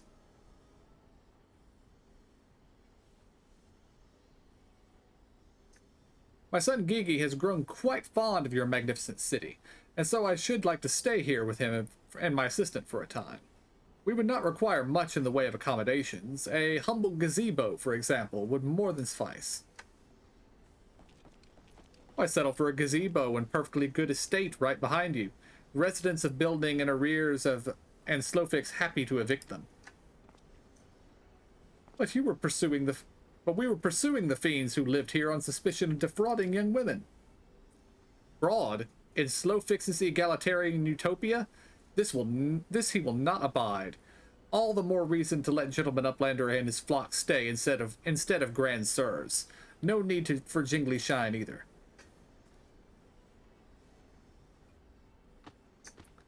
Huzzah! A giant gazebo to call our own.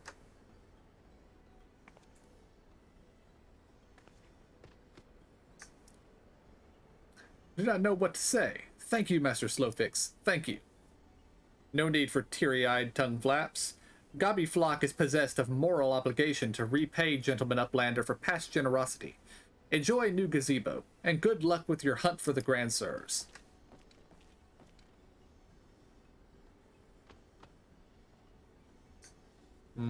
Papa Hildy, this is our gazebo. Is it okay if I draw our family crest on it? I can think of no better way to celebrate this joyous occasion, and perhaps draw the ire of our new home's former tenants. Come, let us go and purchase some paints together. This gazebo shall be your canvas. Now he's gone and gotten himself a sodden gazebo? Bloody hells, if he really thinks I'm gonna let him keep on playing at being being a father.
Still no sign of the notorious Grand Sirs.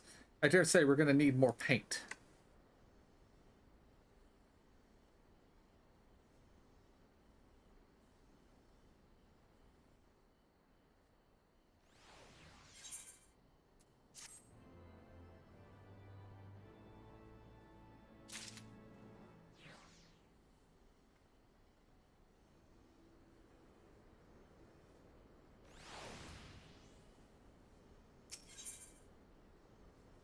Hildibrand has never been a patient man.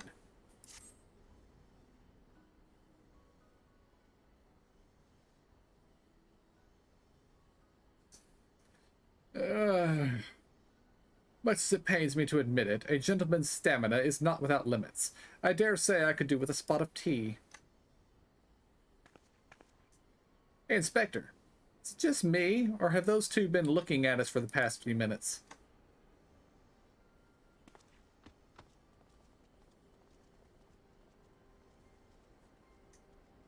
Oh, 'tis quite normal behavior for my adoring fans, I should think. When finally presented with an opportunity to meet their idol in the flesh, all too many succumb to their fear and flee. Or maybe, just maybe, they're the Grand Bloody Sirs. Come on, they're getting away.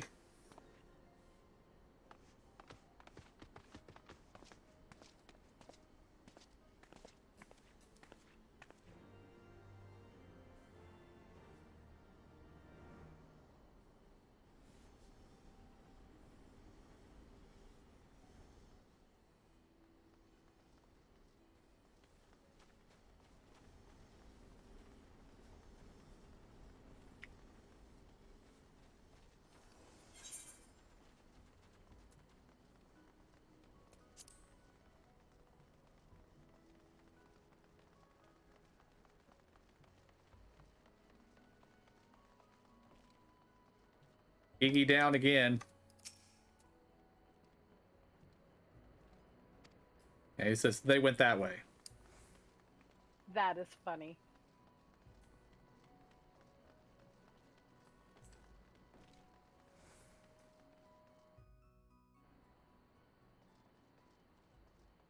Did you see the name of the quest is Don't Trust Anyone Over 60? Yes, I did. I suspect that one of the Grand Sirs is actually the old noblewoman. Yeah.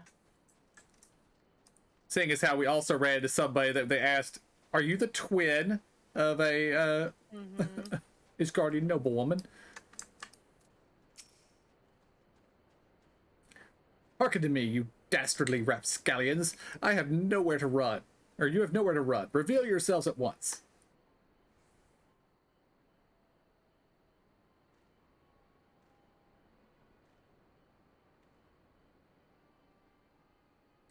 I shall not ask you again. Come forth, Grand Sirs. Name yourselves and answer for your misdeeds.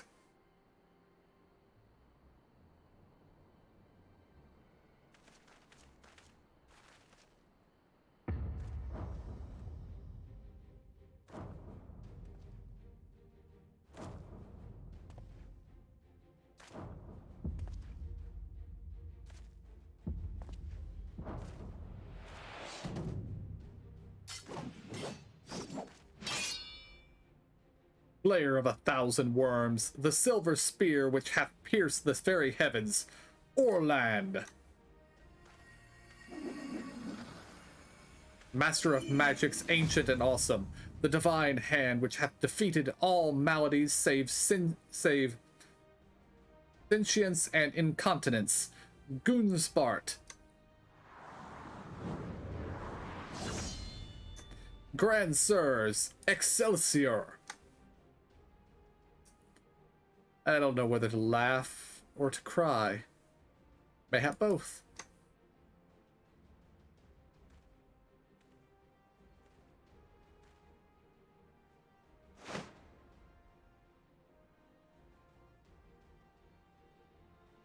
Grandsires, Grand Sirs, you stand accused of willfully and unlawfully convincing young maidens of Ishgard to attend private parties under false pretenses, thereby inflicting upon them terrible financial and emotional distress.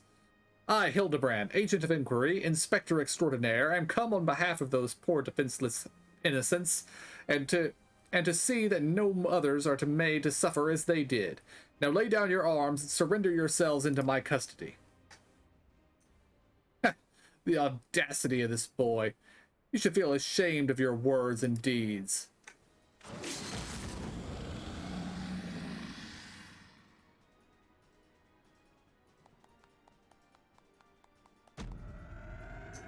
You will rue this day, and rue it hard.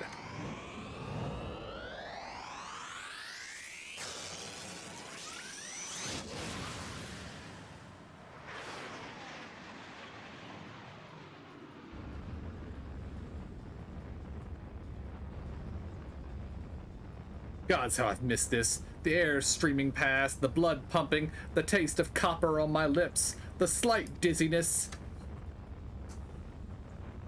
It was on a day like this that we met, wasn't it? And when we soared into these azure skies, we never truly came back down.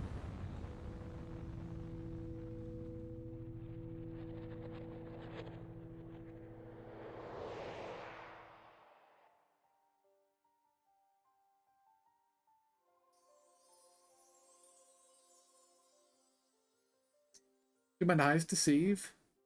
Pig's knee of my heart, descended from Halone's halls to guide me to her bosom?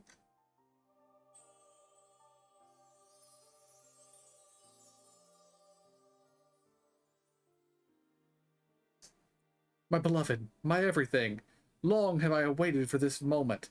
Take me in your arms once more and lift me higher, higher, higher!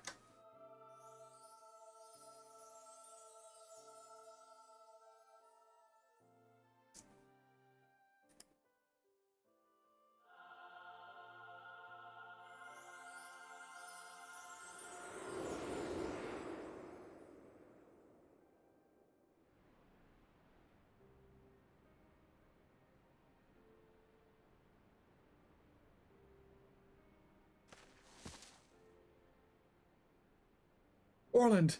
Orland! Orland!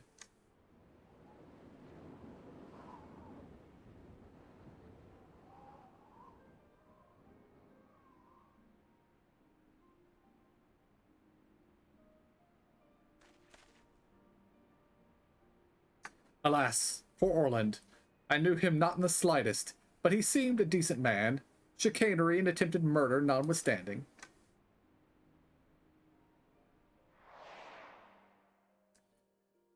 You will rue this day and rue it hard.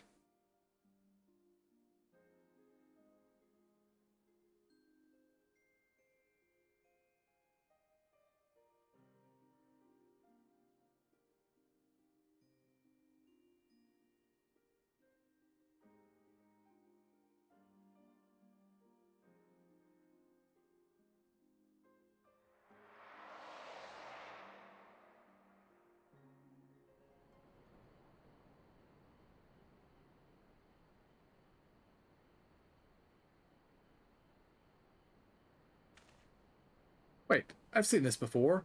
All too recently. Yes, anyway. He's only mostly dead. If the Master of Magics, ancient and awesome, here acts with all haste, he may yet be saved.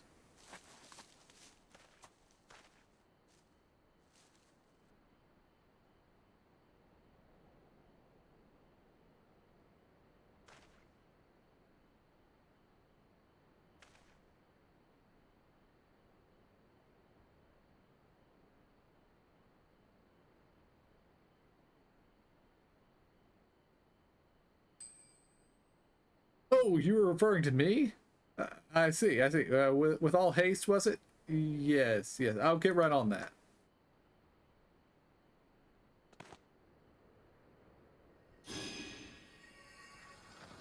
O mournful voice of creation, send unto me a creature of the abyss, my thrall to command that I may smite. No, wait, that's no good. Let's see. Something of a rather less controversial tradition. Something with more pep. Vortex of biting winds to rend the and smite my foes.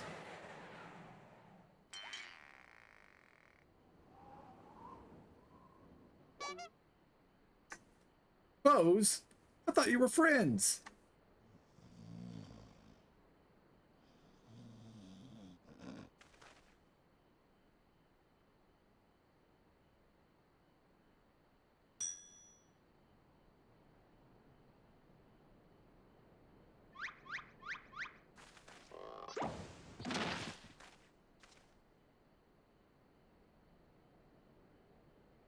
Saint Renette burkered me with a bleeding gale bog.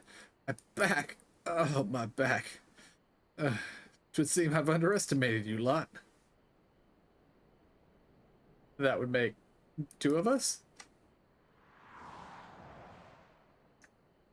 Enough. Leave them be. Or do you not care what becomes of the Mamette?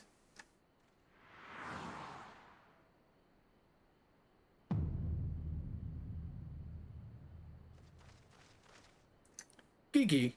But when? How?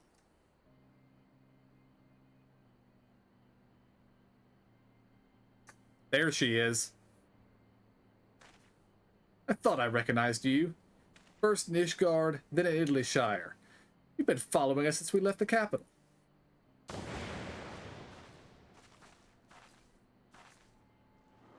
Bearer of faces fair and fearsome, the midnight shadow with which hath deceived kings and queens. Doris! You can't possibly have been so naive as to think we'd not see through your ridiculous disguises. And yet here you are, so effortlessly and easily lured into our trap, for which we are most grateful, mind. My companions are hardly cut out for a life on the road. All has been in preparation for this moment. The parties, the petty schemes. From the first, the objective of this grand design has been this singular Mamet. I swear to you, if you harm Gigi in any way, we have no desire to hurt the boy. We but require his help to reclaim which is rightfully ours, our youth.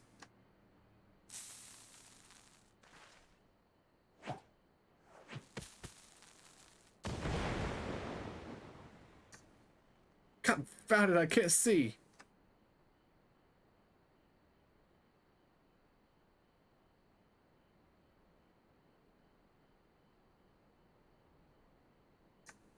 Damn, they're very slowly getting away.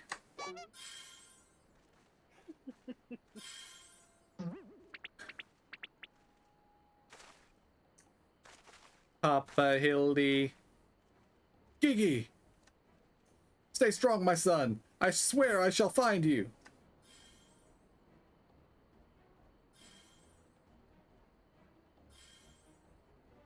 I like the Inquisitor's twitch. Mm-hmm. Mm-hmm. Well, strike me down for a fool. So desperate was I to seize the Grand Sirs that I failed to discern their true intent before it was too late. And now my poor Gigi is in their clutches. What if I had never seen my beloved son again? I suppose we ought to be prepared for the worst. They could be halfway to Radzatan by now. I very much doubt that, given that they are moving at Admontois's pace. The little milksop's right. Let's get after the old buggers. Huh. That's what my mentor used to call me, among other things. Oh, the memories.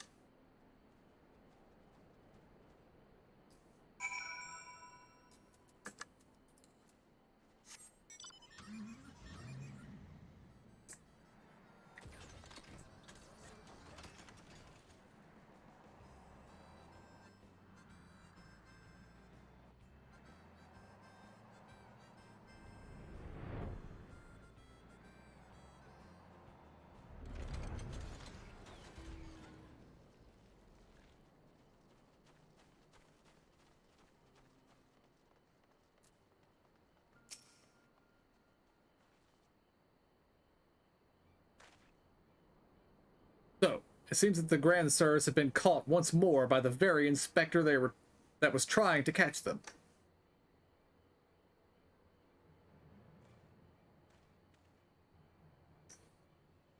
How ironic. Also, how premature. We have them, yes, but they still have Gigi. Damn it, if only we had some manner of opportunity, if only some manner of opportunity would present itself. Ask and ye shall receive. We can ambush the wizened dragoon, take him hostage, and demand an exchange. Inquisitor Seer, you disappoint me. A gentleman cannot condone the violent kidnapping of and ransom of his elders. No, no, we shall approach this problem as paragons of honor and virtue. He will stalk and subdue the Grand Sir, then relieve him of his armor. How is stripping an old man naked more gentlemanly than taking him hostage? Rest assured, I shall reveal all soon enough. Godspeed.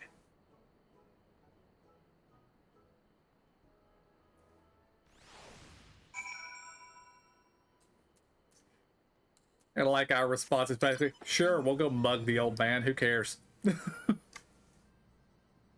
Why not?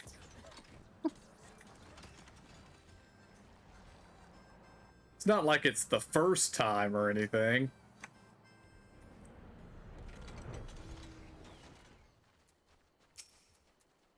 An old man still in his clothes too? I think it is. Ah, I knew you. Wait, who are you again? There's something awfully familiar about those muscular forearms, those strong yet tender-looking fingers. I say, would you be so kind as to massage my shoulders, young man? There's this lingering ache, this tension that Gunspart can't soothe with his magics. Remove my breastplate. Oh, of course, how silly of me. Pray, lend me a hand with these straps.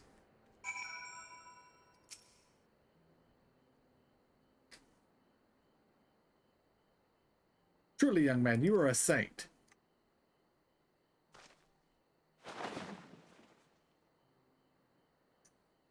Ah, I swear, it's the little things you begin to appreciate. My dear departed wife used to help me with my armor, you know. Right, right. I should be seated to better receive your tender ministrations.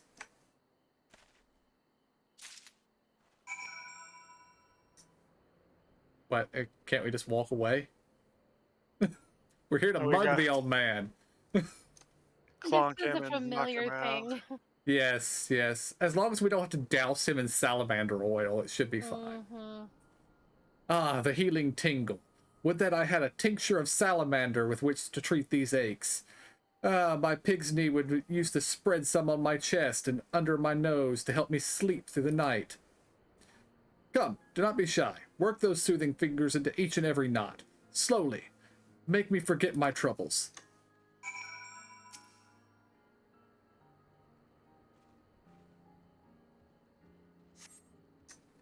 Harder, harder, higher, higher. Close your eyes and dream. The old dragoon's soft snoring suddenly stops, and you begin to fear you may have borne witness to his final moments. Leaning closer, you extend a hesitant finger, only to stop short when a sudden spasm signals the resumption of his labored breathing. And now we steal his boots.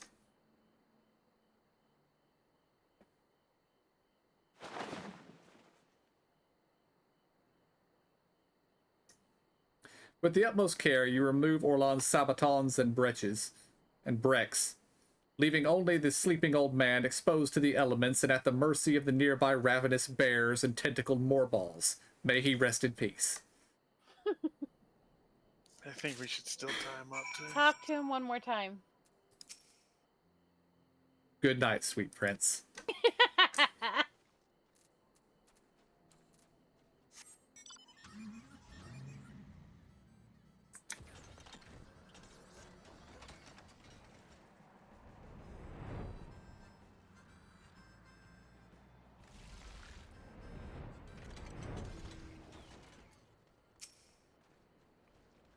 Ah, my stalwart assistant.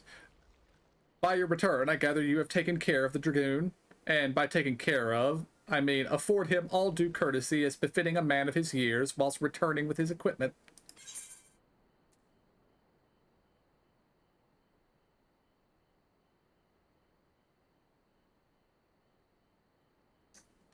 His armor says, entrusted to you by its elderly owner that he may receive a vigorous massage.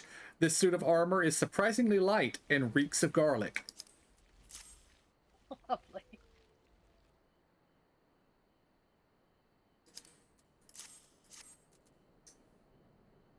Capital! Then without further ado, I shall disguise myself as Orlan and free Gigi from captivity. But you two look nothing alike.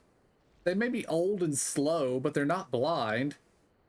Oh, ye of little faith, you are in for a treat, for you shall have a front row seat to the magnificent display of Mandervillian guile and subterfuge.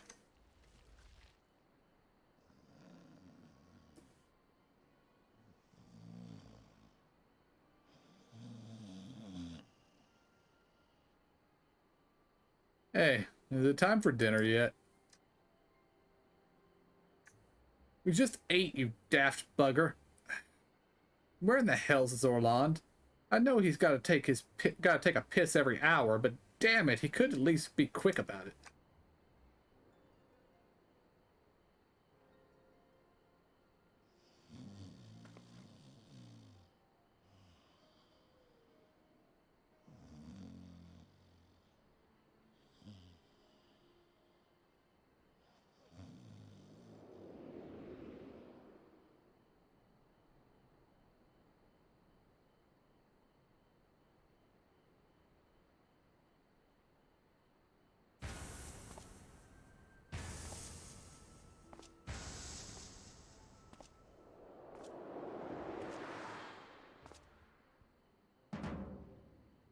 Greetings, fellow antediluvians. I have returned. Master of Disguise.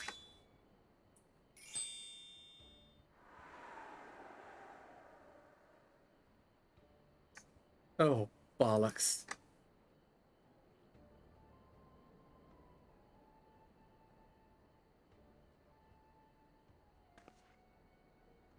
It's about time.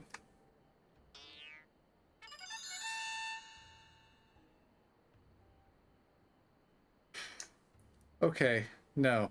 That's bollocks.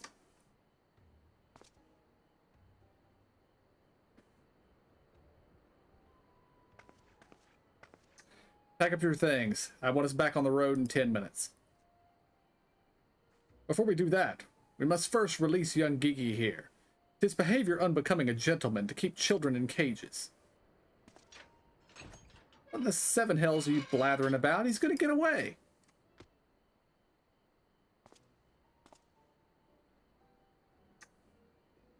No, he will not. See? Still here. Within my care. Right then.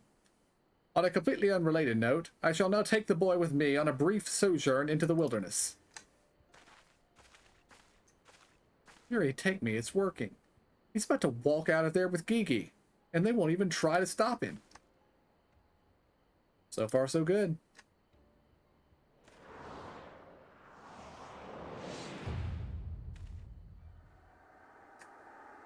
I'm cold, and there's more balls after me.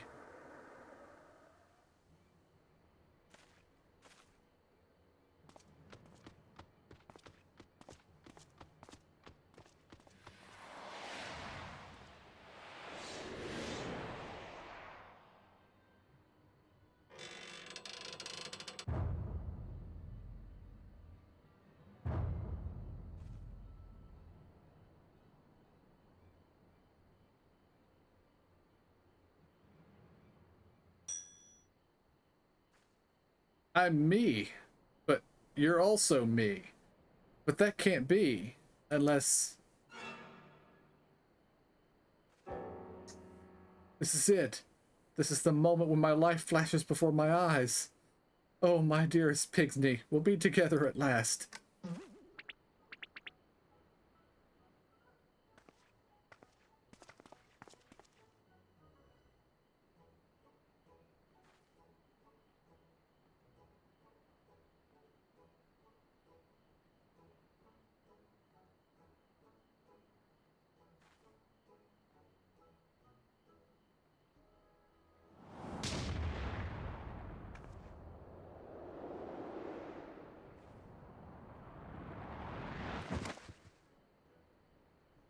Imposter! How dare you attempt to trick me with a ruse so hackneyed? It would make a minstrel blush. Gods, I never realized dying would hurt so much.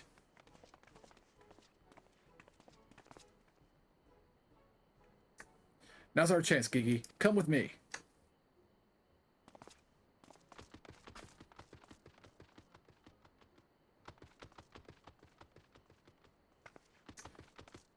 Vivi, wait! My son, what's gotten into you? Vivi. Vivi.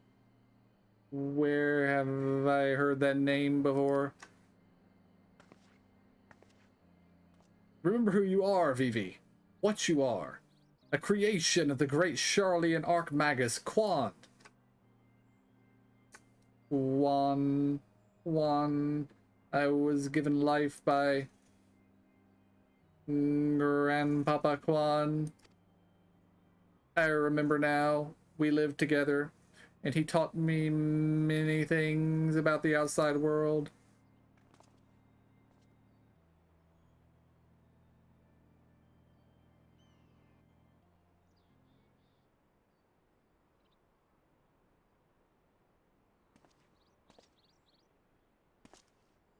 What exactly do you remember, my son? Everything. Yes, everything. I remember the Grandpapa Quan created me, that he took care of me, raised me, and that we were very happy. But then he abandoned me. Grandpapa Quan abandoned me. He believed you were flawed, Vivi. That you lacked the power to turn back the hands of time and make him young again. And so in his ignorance he cast you out and died all alone. To turn back the hands of time. Then what we witnessed in the Crozier, with the Duke's priceless vase, that power could have been brought to bear on people? But wait, how do you know all of this? You couldn't possibly have been associates with this Archmagus Quan. We found his journals during one of our many trips into the great library. Scavenging for valuable relics is one of the few ways we have left to make a living. We were famed heroes of the war in our prime, with fortunes to match, but no soldier has the strength to triumph over time. And before we knew it, the hour of the sheath was upon us. Ishgard no longer had need of our services. So we came here to eke out a living, to keep doing what we do best, until our bodies wouldn't let us. Imagine our surprise when we stumbled upon the opportunity of a lifetime, a second lifetime, as it were. A Mehmet with the power to take that which was broken and restore it to its prime state, to turn back time with its temporal magics and give us back our misspent youth. Fury, take me. This is all so... I don't even know if there's a precedent to determine whether or not this constitutes heresy. We knew where to look even. With the journals, we determined that the Mehmet was somewhere in Western Highlands. A chance for a second chance was within reach. And then we were forced to watch as you imbeciles pulled Vivi out of the snow, nearly ruining everything. Vivi, listen to me. Come with us, and we can help you unlock your true potential. Just think of what you could accomplish were you to master your magics. Not only could you make us young again, but you even have the power to restore life to Archmagus Quan. Vivi.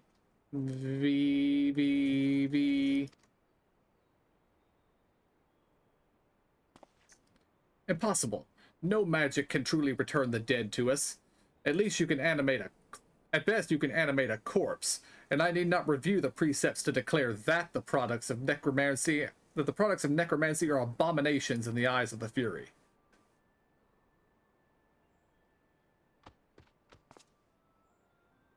Gigi, wait. What of our adventures? What of our gazebo? Are you a Manderville, Mehmet? You have always been so kind to me, Papa Hildy, and I will forever be grateful for that. But Grandpapa Quan made me. He made me, and I miss him. So even if it fails, I have to try.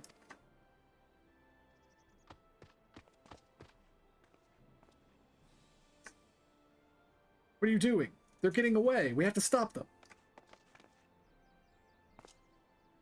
Mayhap we must respect Gigi's decision.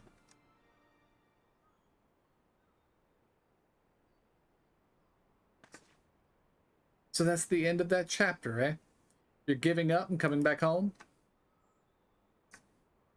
I too made a decision long ago to become a traveling inspector, and I have ever stood by it. Mayhap it is from this singular stubbornness of mine that Gigi took inspiration. Nay, I cannot hide it, or I cannot abide it. He is my flesh and blood, my son. I dare not let him use his temporal magics to pervert the natural order. Aye, it falls to me, his father, to ensure that Gigi keeps on the righteous path and only utilizes traditional methods of zombification to raise the dead.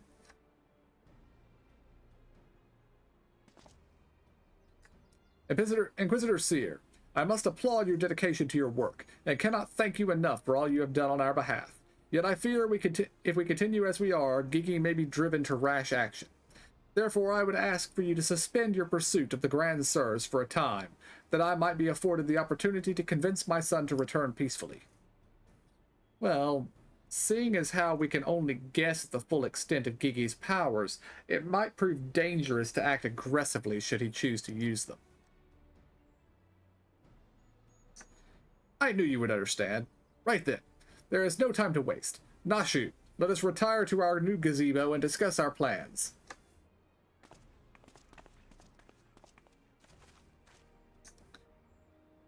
I suppose it's been a shame. It'd be a shame if he'd given up that easily. Though that means I'll have to stick around even longer. On the other hand, if that bloody Mamet's really got the power to make them young again, then...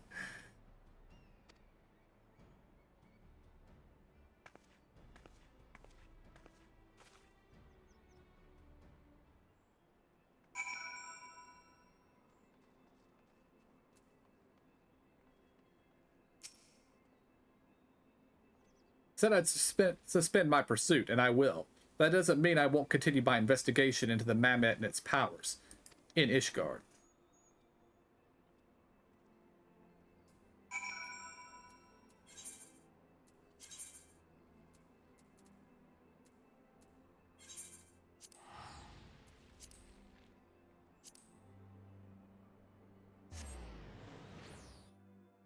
Oh, and for the record, there is a tiny black mage in Final Fantasy IX that looks exactly like Gigi, whose name is Vivi.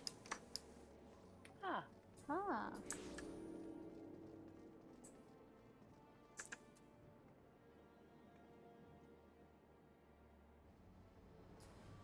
I haven't actually played Final Fantasy IX, so it's entirely possible he's actually a little robot like Gigi is. I'm not sure, though. Ah, I see you saw fit to return to the capital as well. The Inquisition has a rather large collection of heretical tomes, including many of Charlian origin, and I had a mind to scour them for information on temporal magics. This is, of course, all for the sake of confirming the Mamet's heretical origins. Yeah, only that. Why are you looking at me like that? As if to imply my interest in these matters is more than a professional one. I'm sure I don't know what you're talking about. Thank you, that will be all.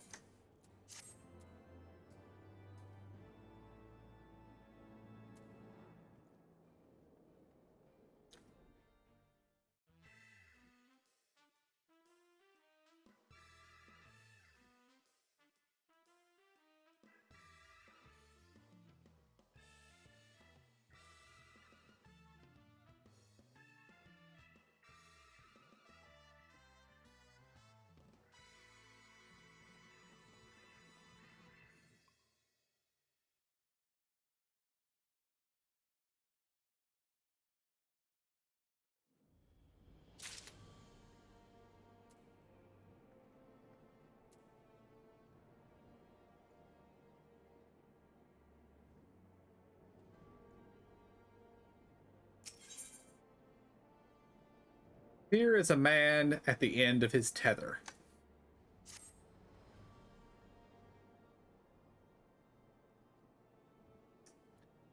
We need to speak. I've been scouring the archives for any information regarding temporal magic since last we spoke, and the results have been rather troubling, to say the least. As you may or may not be aware, ancient Allag is portrayed in in Kindrion as a cautionary tale, a great empire brought low by its vanity and hubris. However, there are certain apocryphal texts in which Allegans are cast in a more sympathetic light, if not outright exalted. It was in these texts that I found references to temporal magics once wielded by Allegan mages. Said magics could be used to halt or even reverse the temporal state of a given object. If these accounts are to be believed, and if Gigi's abilities and these magics are one and the same, then it may well be possible for him to turn back the hands of time for the Grand Sirs, much as he restored the Duke's priceless vase. That being said, there's no telling how this will work with regards to a living being. Consider, if you will, that the vase had been filled with water when it shattered. Even if the vessel were restored, what would become of its former contents? Would it be filled with water as before? The very same? Every drop returned? Or would it be different water? Or would the water, once split, be forever lost? I speak of the soul, my friend. For even if one could use these magics to restore the dead to life, would they be as they were before, with all the same thoughts and memories and feelings? The Grand Sirs are convinced that they can regain their lost youth, and mayhap they can. But the dead cannot. The dead who have entered into Halone's halls cannot return. They cannot.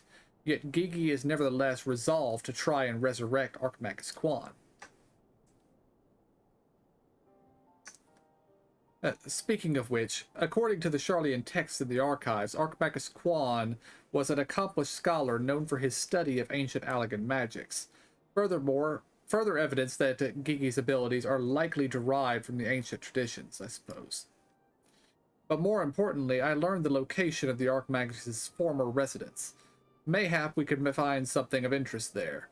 Something which could help us persuade Gigi to change his course.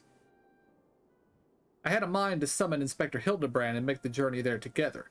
Would you be willing to join us? Excellent. Then let us be about our business. I saw you, heretic.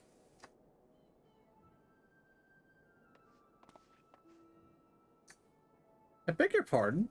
Are you accusing me of being a heretic? Yes, you, Inquisitor Seer. I saw you sneak into the archives and sneak out the forbidden tomes. Saw the mad light in your eyes as you partook of their forbidden knowledge. Oh, for the love of... I did all of that for my investigation. Ah, you admit your crimes.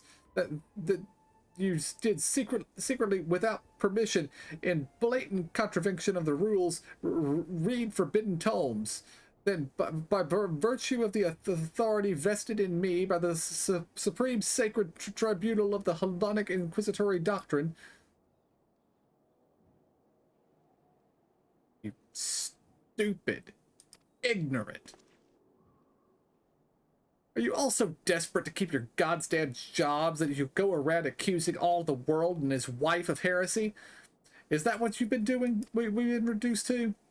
I'm sick and tired of looking for heretics in every bloody shadow, or trying to guess the secret sins of everyone I meet. It's stupid and pointless, and we're better than that, damn it. We're better than that.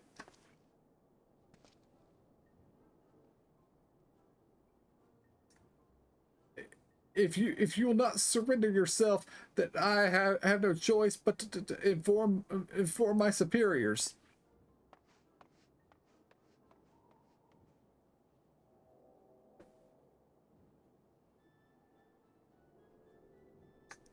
Well, that all came tumbling out, didn't it? Suppose there's no point in trying to convince myself that I have no personal investment in this matter, or that I still have a professional one. Somewhere along the way, I stopped looking for the guilty and started looking for the truth, perhaps, and a way to help those in need.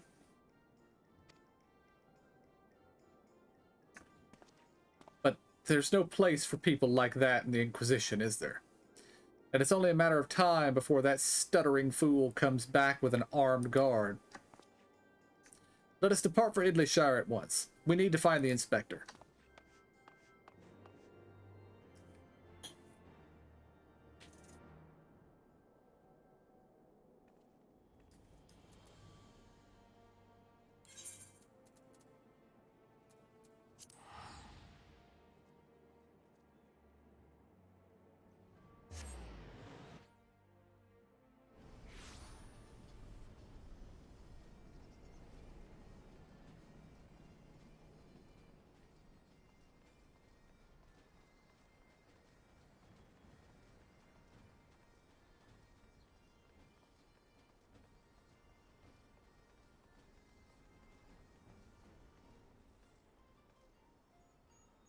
I wonder, is the painting going to remain on the side of that building forever now? I don't know. That's funny if it does. Is it over there? Mm-hmm. Oh, I'm not over by you guys.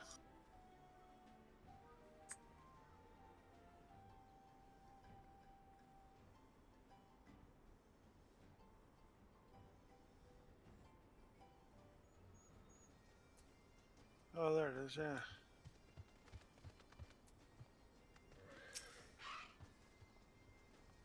It seems we arrived too late. Inspector Hildibrand has already gone off on his own to confront the Grand Sirs. They came back briefly to trade Jingly Shine for supplies and whatnot, you see, and the Gobbies ear caught them trading tongue flaps about killing dragons in the Forelands. When the inspector learned about it later, he said he had to get after them right away and backtake Giggy. He said he had a duty, not as an inspector, but as a father. Bugger that. He's got no obligations to a bloody mammet, especially one that chose to leave on its own free will, as I recall. I swear I turned my back on that boy for one bleeding second and he loses his goddamn mind. I'm afraid he might try to do something reckless. Don't you think we should try and find him and offer the hand lending? Nashu's been hanging out with the goblins too much. Yes. Yeah. I'm rather more concerned about what will happen if the Grand Sirs attack, or worse, kill any of Racevelger's brood. But first things first, I suppose, would you be so kind as to assist Mistress Nashu and Julian in their search for the inspector? I will pay a visit to Archmagus Quan's abandoned abode in the meantime. Oh, and before you think to refuse, know that you need not fear for my safety. Let us just say that our singular experiences together have inured me to the harsh realities of, well, reality. Huh. Could it be the scrawny little shite's finally grown his spine? Let's start by heading to Tailfeather. I reckon the inspector probably went there first to ask after the Grand Sirs. So if we do the same, we're sure to catch up with him eventually.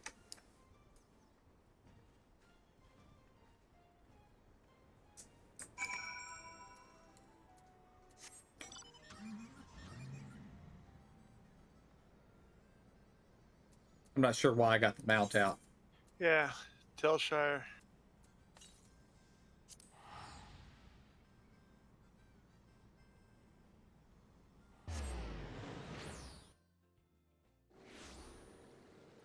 Feather, right?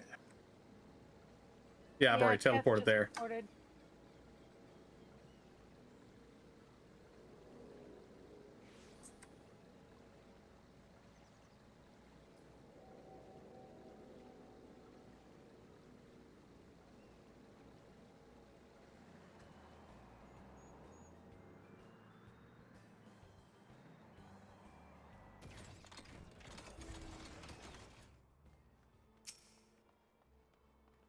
Right then.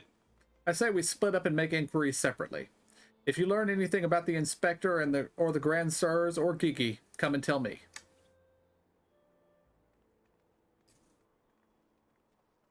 Did you guys read Julian? I did not. Hildy grew up in the saddle. That's what gave him his firm thighs and buttocks. Okay. I was like, okay.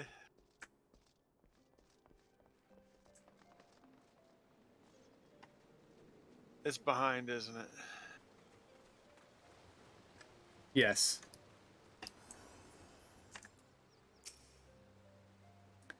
The Ish Guardians with the Mamet? They were here, aye, proclaiming to all and sundry that they were going to slay the greatest dragon of them all. The gods only know if the naive fools were serious.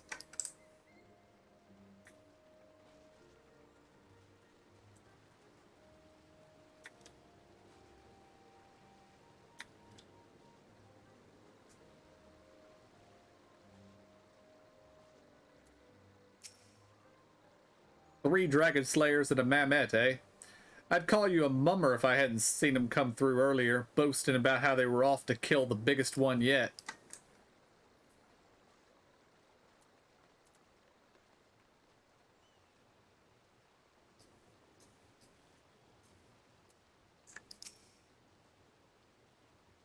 Oh, those daft sods.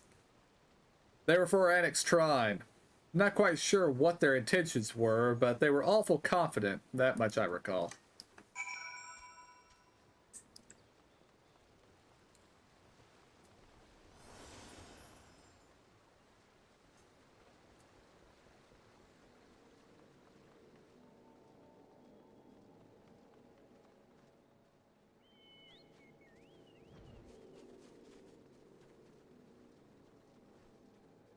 Hiding behind trees now, Nashu.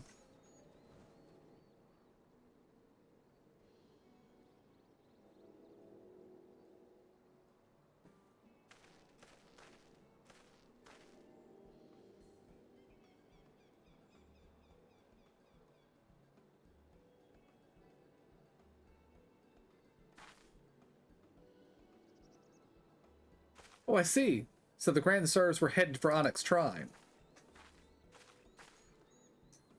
And my dear boy wasn't far behind them either. What are we waiting for? Let's go, let's go!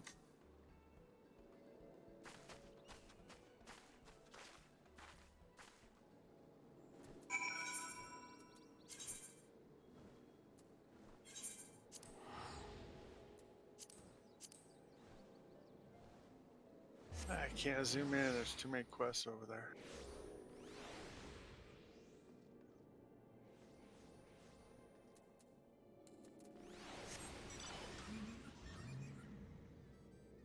Guess I should come out here and do them.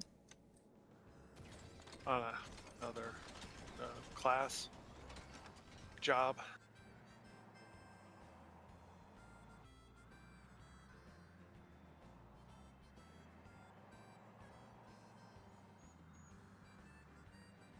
I guess you've been leveling jobs or something? Just the couple, the ranged ones. But none of them are done yet, like the blue mage and stuff. Gotcha. The poor unfortunate soul who bears a striking resemblance to Orlund is quite firmly embedded in the earth. Look at that. The inspector sure gave them what for. That may be, but where'd the other two get to? Not to mention the Mamet. Why don't we pull him out and ask? Though, having said that, it looks easier said than done. Oh, how silly I'd be. I'm sure you've got more than enough strength to yank him free, right?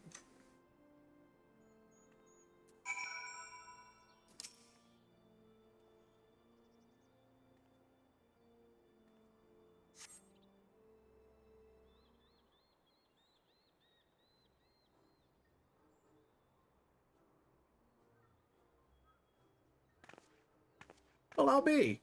He's wearing some sort of magic mask, which makes him look like just like the inspector. Just like the man of 1,000 faces back in Ul'dah. No, that's Hildibrand, all right. There's no fooling a mother's eyes. I say, what trouble has my beloved son gotten himself into this time?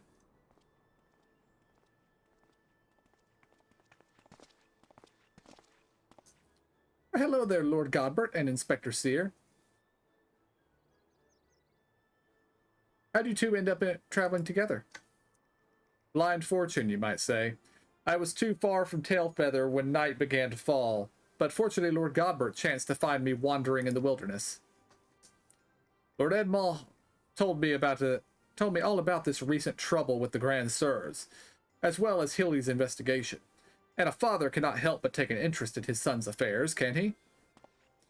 As for me, I was eager to share with you my latest findings, namely Archmagus Quan's research notes. I haven't slept like that since I was buried in the Lich Yard.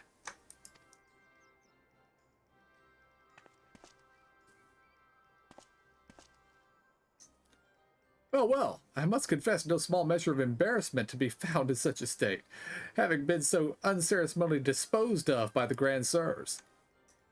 But, ignominy withstanding, I am most grateful for your succor, and pleasantly surprised to be reunited with you all. This wouldn't have happened if you'd waited for us instead of... Wait, why in the hells are you still wearing that rubbish? An impenetrable disguise is essential when consorting with the criminal elements. Alas, 'twould seem the Grand Sirs have grown more perceptive in their newfound youth. Wait, do you mean they've already regained their youth? What about Gigi? Did you see him? Was he behaving strangely? Now that you mention it, his warm, soulful eyes were rather more pointy than I remember. By the Fury, not pointy. According to Archmagus Quan's notes, that's a sign Gigi's used too much magic. If he carries on like this, his ether will be expended, and he'll end up not more than an empty husk. This is terrible news. We must catch up to the Grand Sirs at once. You know where they were headed? All I heard is they were keen to slay dragons. They were bound for the Churning Mists, a place called Zenith, to kill a great worm named Needhog. At which point we say, well, we already did that. Really? That all happened? Huh. I meant the other one. Racevelger. Racevelger? Fury, take me. What could they possibly hope to achieve?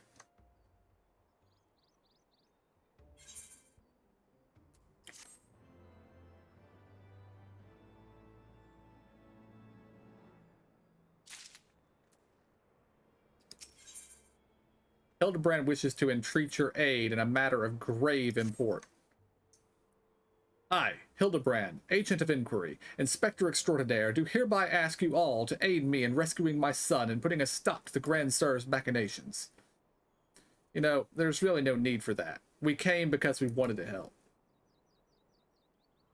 I, Nashu, faithful assistant, maker of explosives extraordinaire, do hereby present to you this fresh change of clothing. Capital! I knew I could count on you, Nashu. I shall change en route. Come, my friends, to Zenith and to Gigi.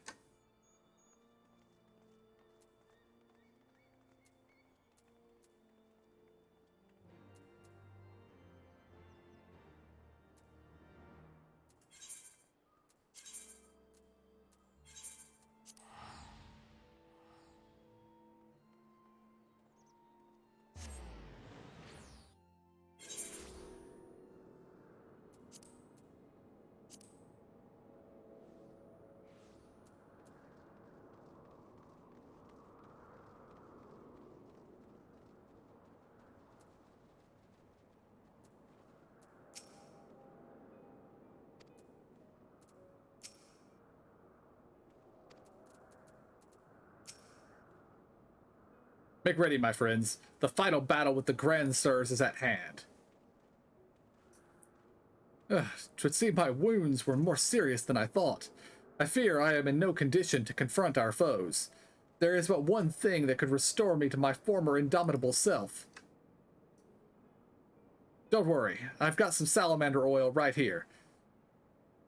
Oh, don't worry, I have some salamander oil right here. Shall Mummy give her baby boy a massage? Oh, my dearest Mummy, Mother dearest, I would not impose upon you, not when my ever-loyal associate stands ready to minister to my muscles. Don't tell me you're embarrassed. Let Mummy take care of little Hildy's hurts.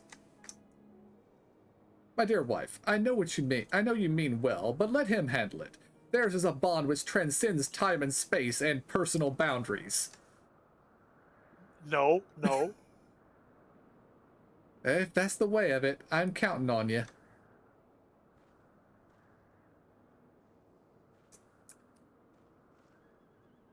Let us brook no further delay. Come, my friend, coat my body in oil as you have done many a time before. Don't say it like that either. Why do you hesitate? Have we not done this time and time again? Oil me up, man.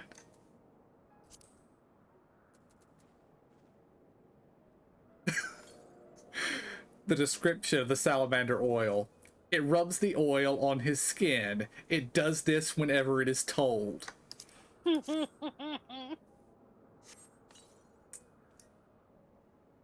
Oh, how it soothes my aches and pains.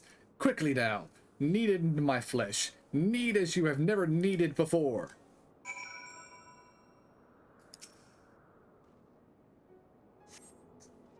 Ah, there. Such furious kneading. I applaud your enthusiasm, but mayhap I urged you to excessive force. Nay, you are in the right. Already the gentle warmth begins to spread through my body. The fires of righteousness burn anew in my breast. Hold, my son. Though your passion is renewed, you may be spurred to greater feats of Mandervillian strength. Derived from the purest essence of salamanders, the ancient legacy of House Manderville. Salamanderville! To you, my beloved son, now become a proud father, I bequeath this most sacred of oils. Salamanderville? Could it be that the legends were true? Your muscles shall shine with the brilliance of 1,000 suns. No mortal man will have the power to do you harm. Verily it is so, for by its grace did I once weather the slings and arrows of a bandit horde and bring my hammer of justice to bear upon their wicked heads. The time has come. Take this oil and help Hildy become the Manderville man he was meant to be.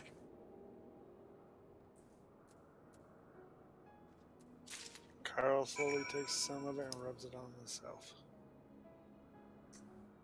I am ready for my final oiling. The best of the best for a Manderville man, to rise to the top of the cream as the cream only can. So for the lack of a logical plan, massage the Manderville man.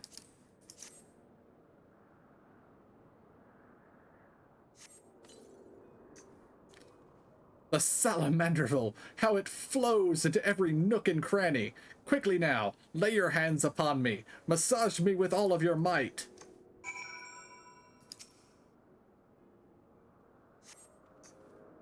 Yes, yes, that's the spirit. I could feel it building and rising, rising.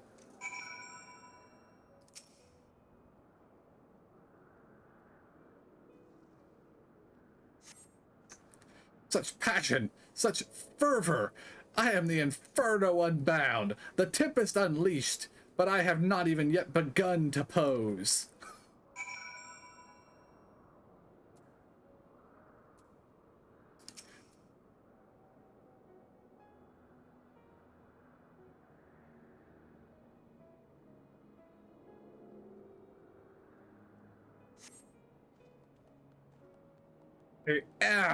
I am Manderville man. The Salamanderville is, my word, I have never felt so alive. Such vibrant colors, such intense sounds, such fragrant smells. Mother, father, 'twas your oils and your strong yet tender fingers which opened my eyes to the glory of creation. I am a gentleman inspector reborn. Onward to zenith. No matter the laws of nature that pervert or the limits that they break, the Grand Sirs can do naught to stop me.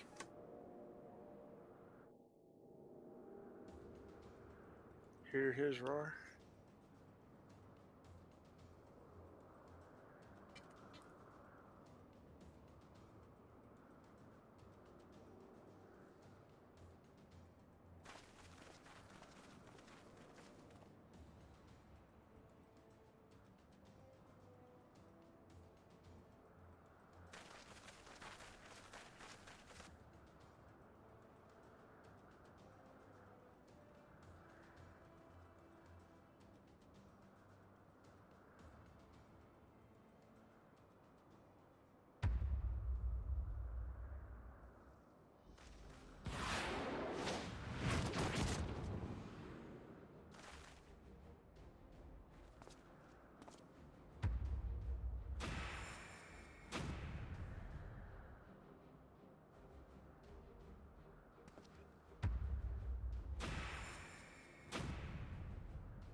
Grand sirs, I have come for my son.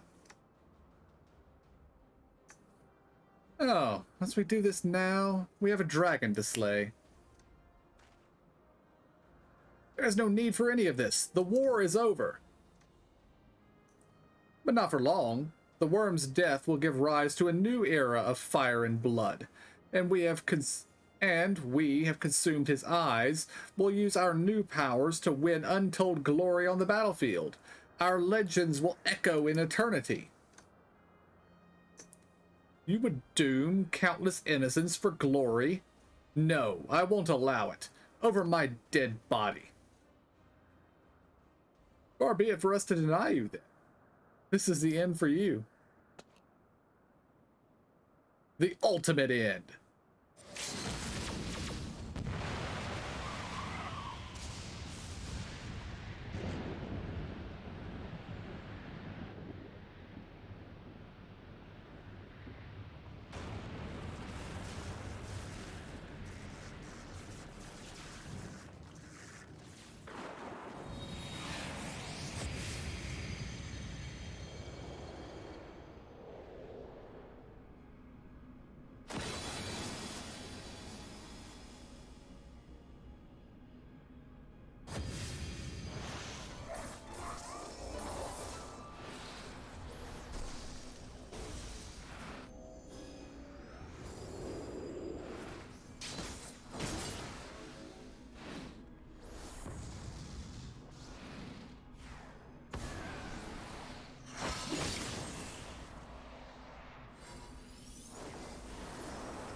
She's a black mage. She's the weakest of the bunch.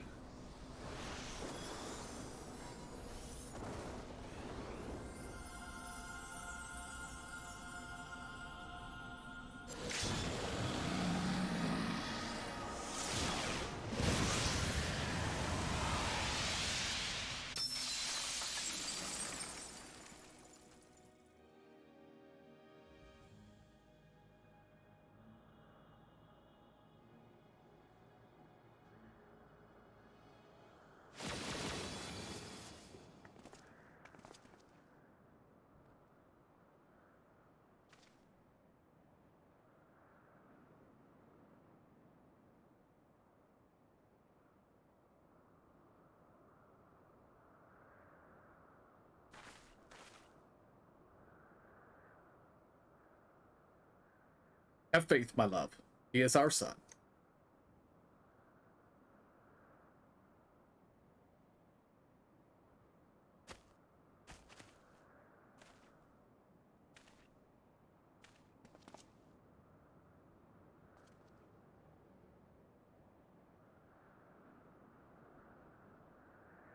Gigi, my beautiful boy, pray do not look on me with such pointy eyes.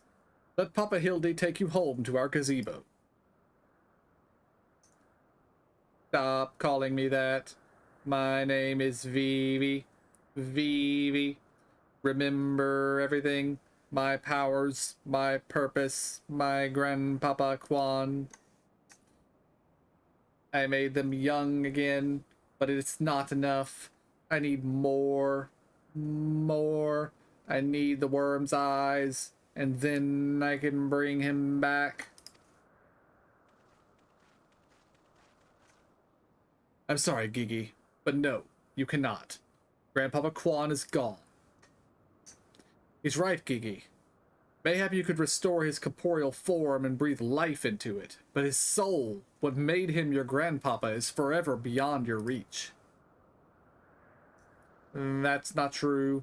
I can restore anything to its ideal form, to the way it should be, even Grandpapa Quan, even you, Papa Hildy.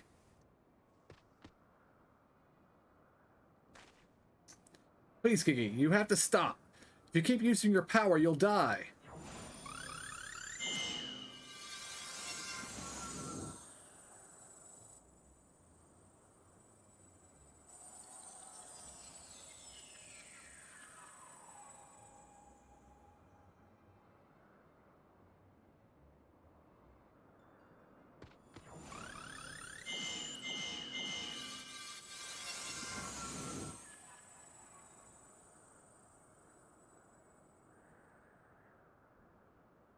I do not understand.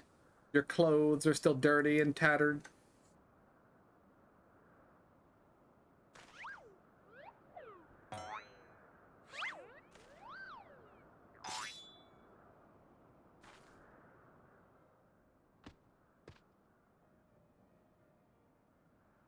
As they should be, Gigi.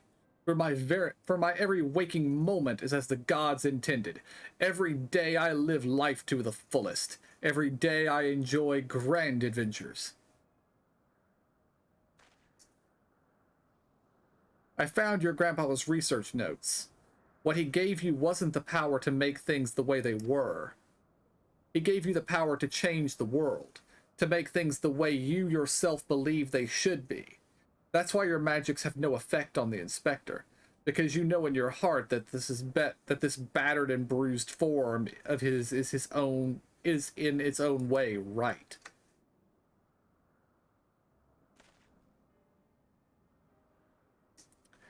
My thoughts exactly, Inquisitor Seer. And it is for the selfsame reason that you were unable to make Grandmaster Quan younger. In your heart, you knew there was naught that needed to be changed. Your beloved grandpa was exactly as he should be. Your every day was to be treasured and worthy of celebration. Then what about the Grand Sirs? Why was I able to make them young again? All you truly knew of them were the stories they told. Wondrous tales of daring do by heroes in the prime of their lives. It's no wonder you were able to envision them as such. That's all they ever talked about.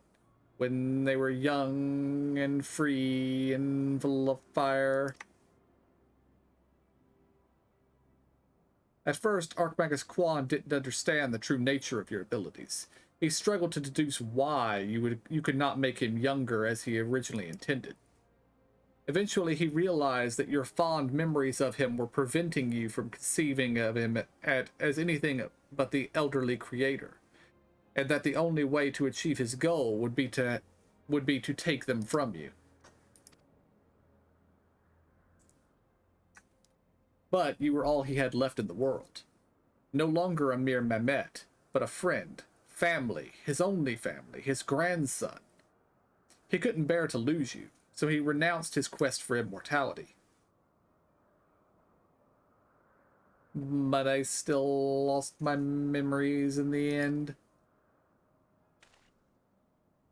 He was afraid of leaving you alone in the world, afraid the others would attempt to take advantage of you and your magics.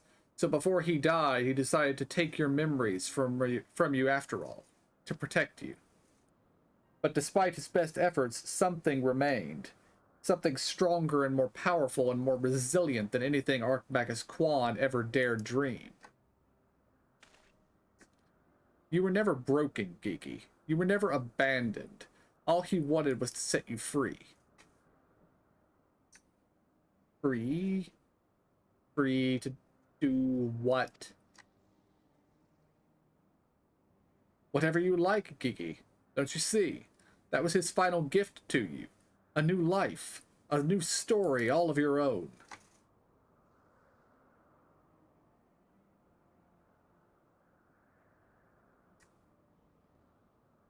This has all been very, very touching. But we're not getting any younger. Well, you aren't at any rate.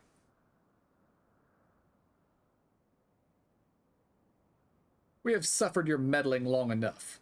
I had intended to use this trap to kill the worm, but since you are so perfectly positioned...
I am Vivi, grandson of Archmagus Quan and Geeky, son of Hildibrand, and I couldn't read the rest of it.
It's like it never happened.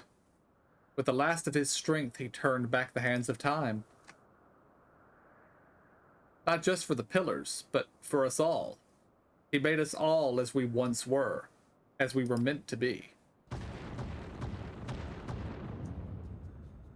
After all that gallivanting about, I get bugger all? What about my misspent youth? I was not meant to be this bloody old. Such a fine day. Never have I squatted with such perfect form. I may well have reached my physical peak.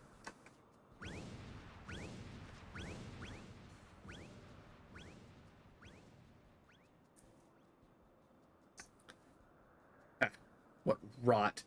Act your age, you daft sod. You look foolish.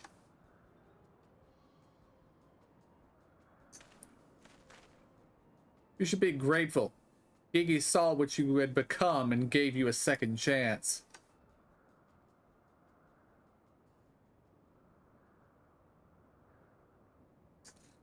That was our second chance.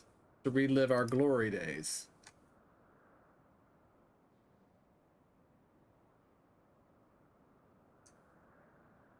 It was all rather silly, though, wasn't it? Maybe Quan had the right of it. Maybe it's not so bad growing old.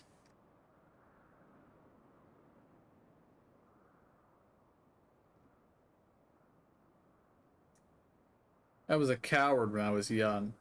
But now that I'm old, I'm not afraid to say things like, I love you, Doris.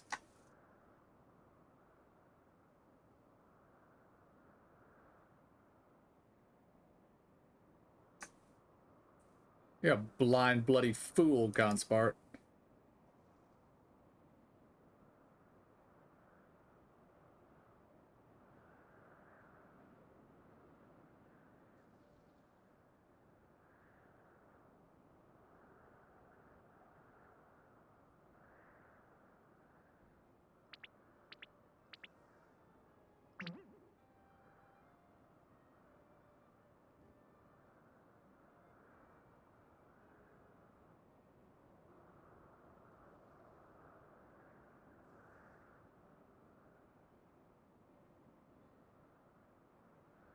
I say, am I dead again?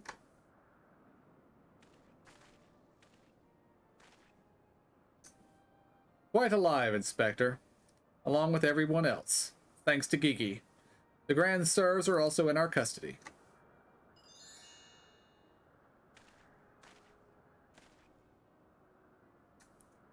Ha!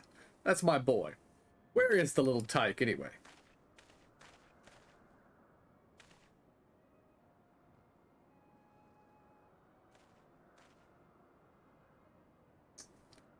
Gigi embarked on a grand new adventure. He's no longer with us.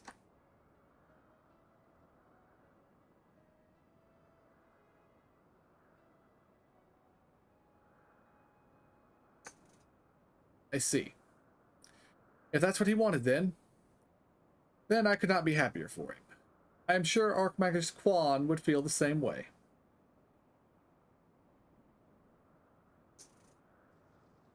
What do we do now, Inspector?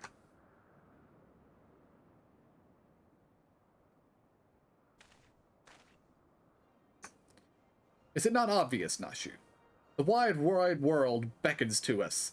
With the promise of mystery and wonder, we shall resume our never-ending quest for cases perplexing and profound. And perhaps, one day, we shall meet young Gigi again.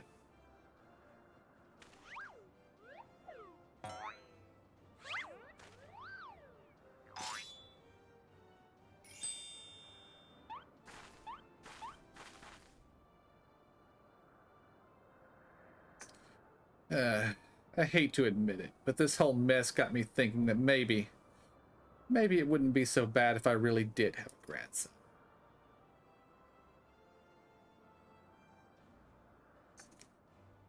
You did right by Gigi, Hildy. Your father and I can see that. We're proud of the man you've become. And I'm proud of you too, Mother, for finally coming to terms with the ephemeral nature of physical beauty and allowing yourself to age gracefully.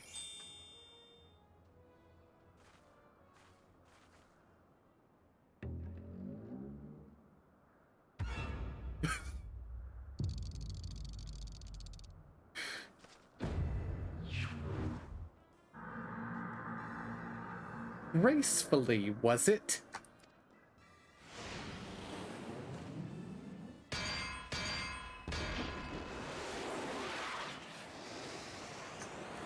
I fear we may have had a failure to communicate.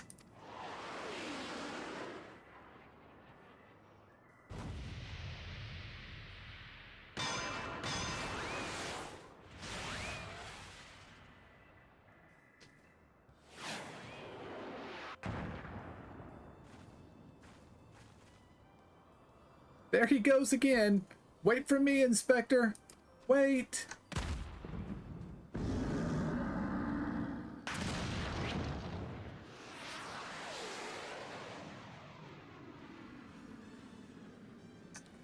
Hark!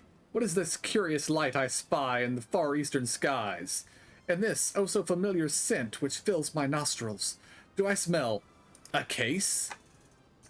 Worry not for me, my friends, for wherever the wronged want for succor, I, Hildibrand, shall be there. Till we meet again.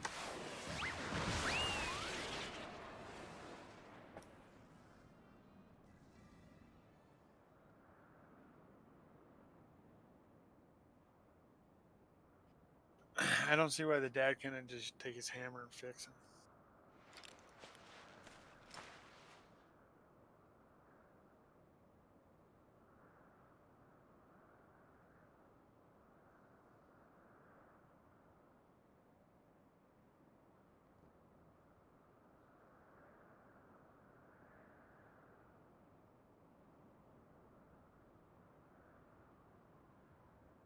I say, you do know that so long as the core remains intact, little Geeky is not actually dead.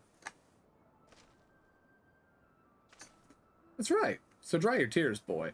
There's no need for all this moping about. He has fallen into a dormant state because he used up all of his ether. His core will gradually recharge as it draws upon the ambient ether, and in time he will awaken from his torpor. I shall tend to the child for now.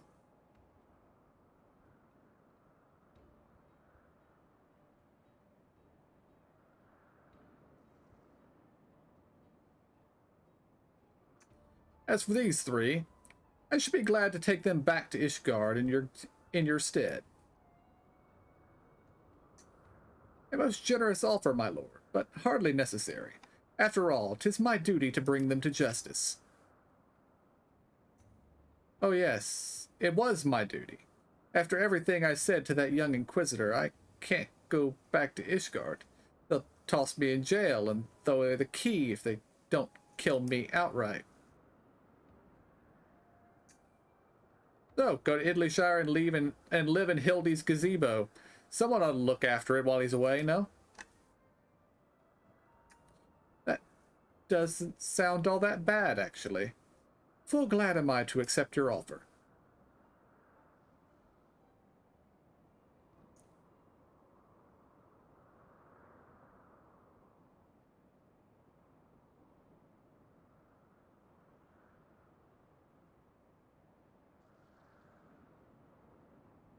I suppose there's nothing for it but to wait until he comes back down. It was a most graceful strike, my love. You haven't lost your touch.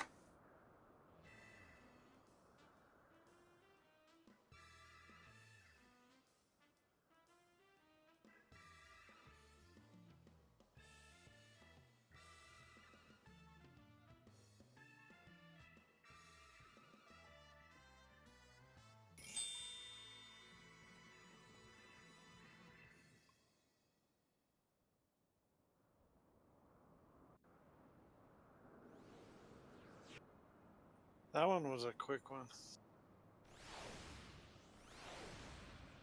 Yep. Oh no, we're not done.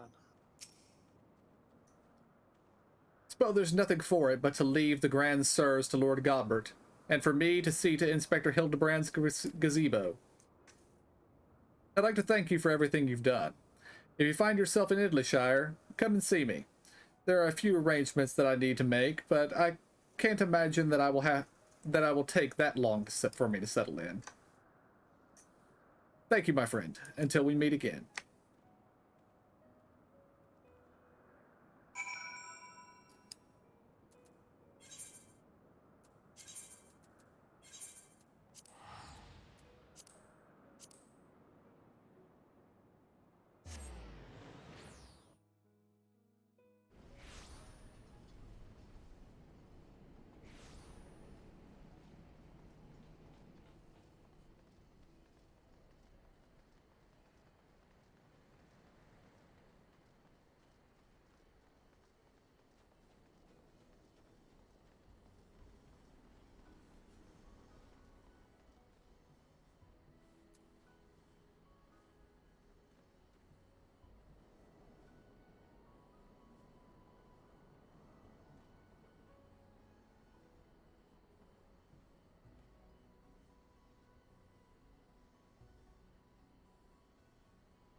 Looking back on the course I've run, it's hard not to think of the man I was and feel ashamed. Before I took on this case, I had only left the capital a handful of times. The rubbish I believed, the facts I considered unassailable. Fury, take me. What a fool I was. If I hadn't met you and the inspector and Geeky, I would never have realized how much I had come to hate my job. Nor would I have discovered how much more satisfying it is to seek out the truth. The whole truth.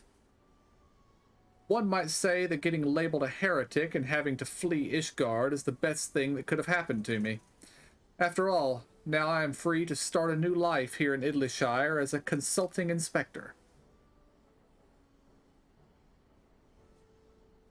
But enough of that. There is someone I would like you to meet.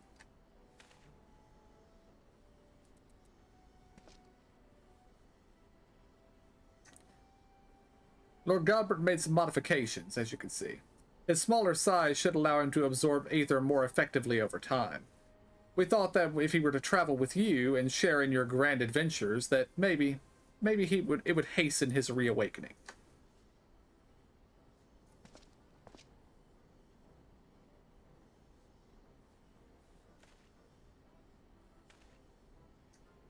Thank you, my friend. I do hope our paths cross again someday. May the Fury bless you and keep you.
Yeah, dude, don't go on the roof.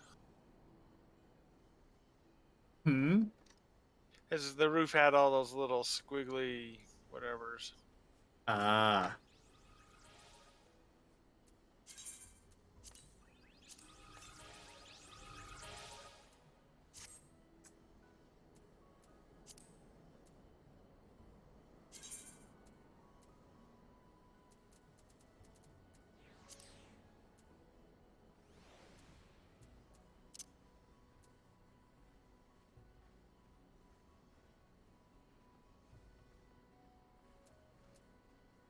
Yeah, we can't go in. Alas. But the painting does remain.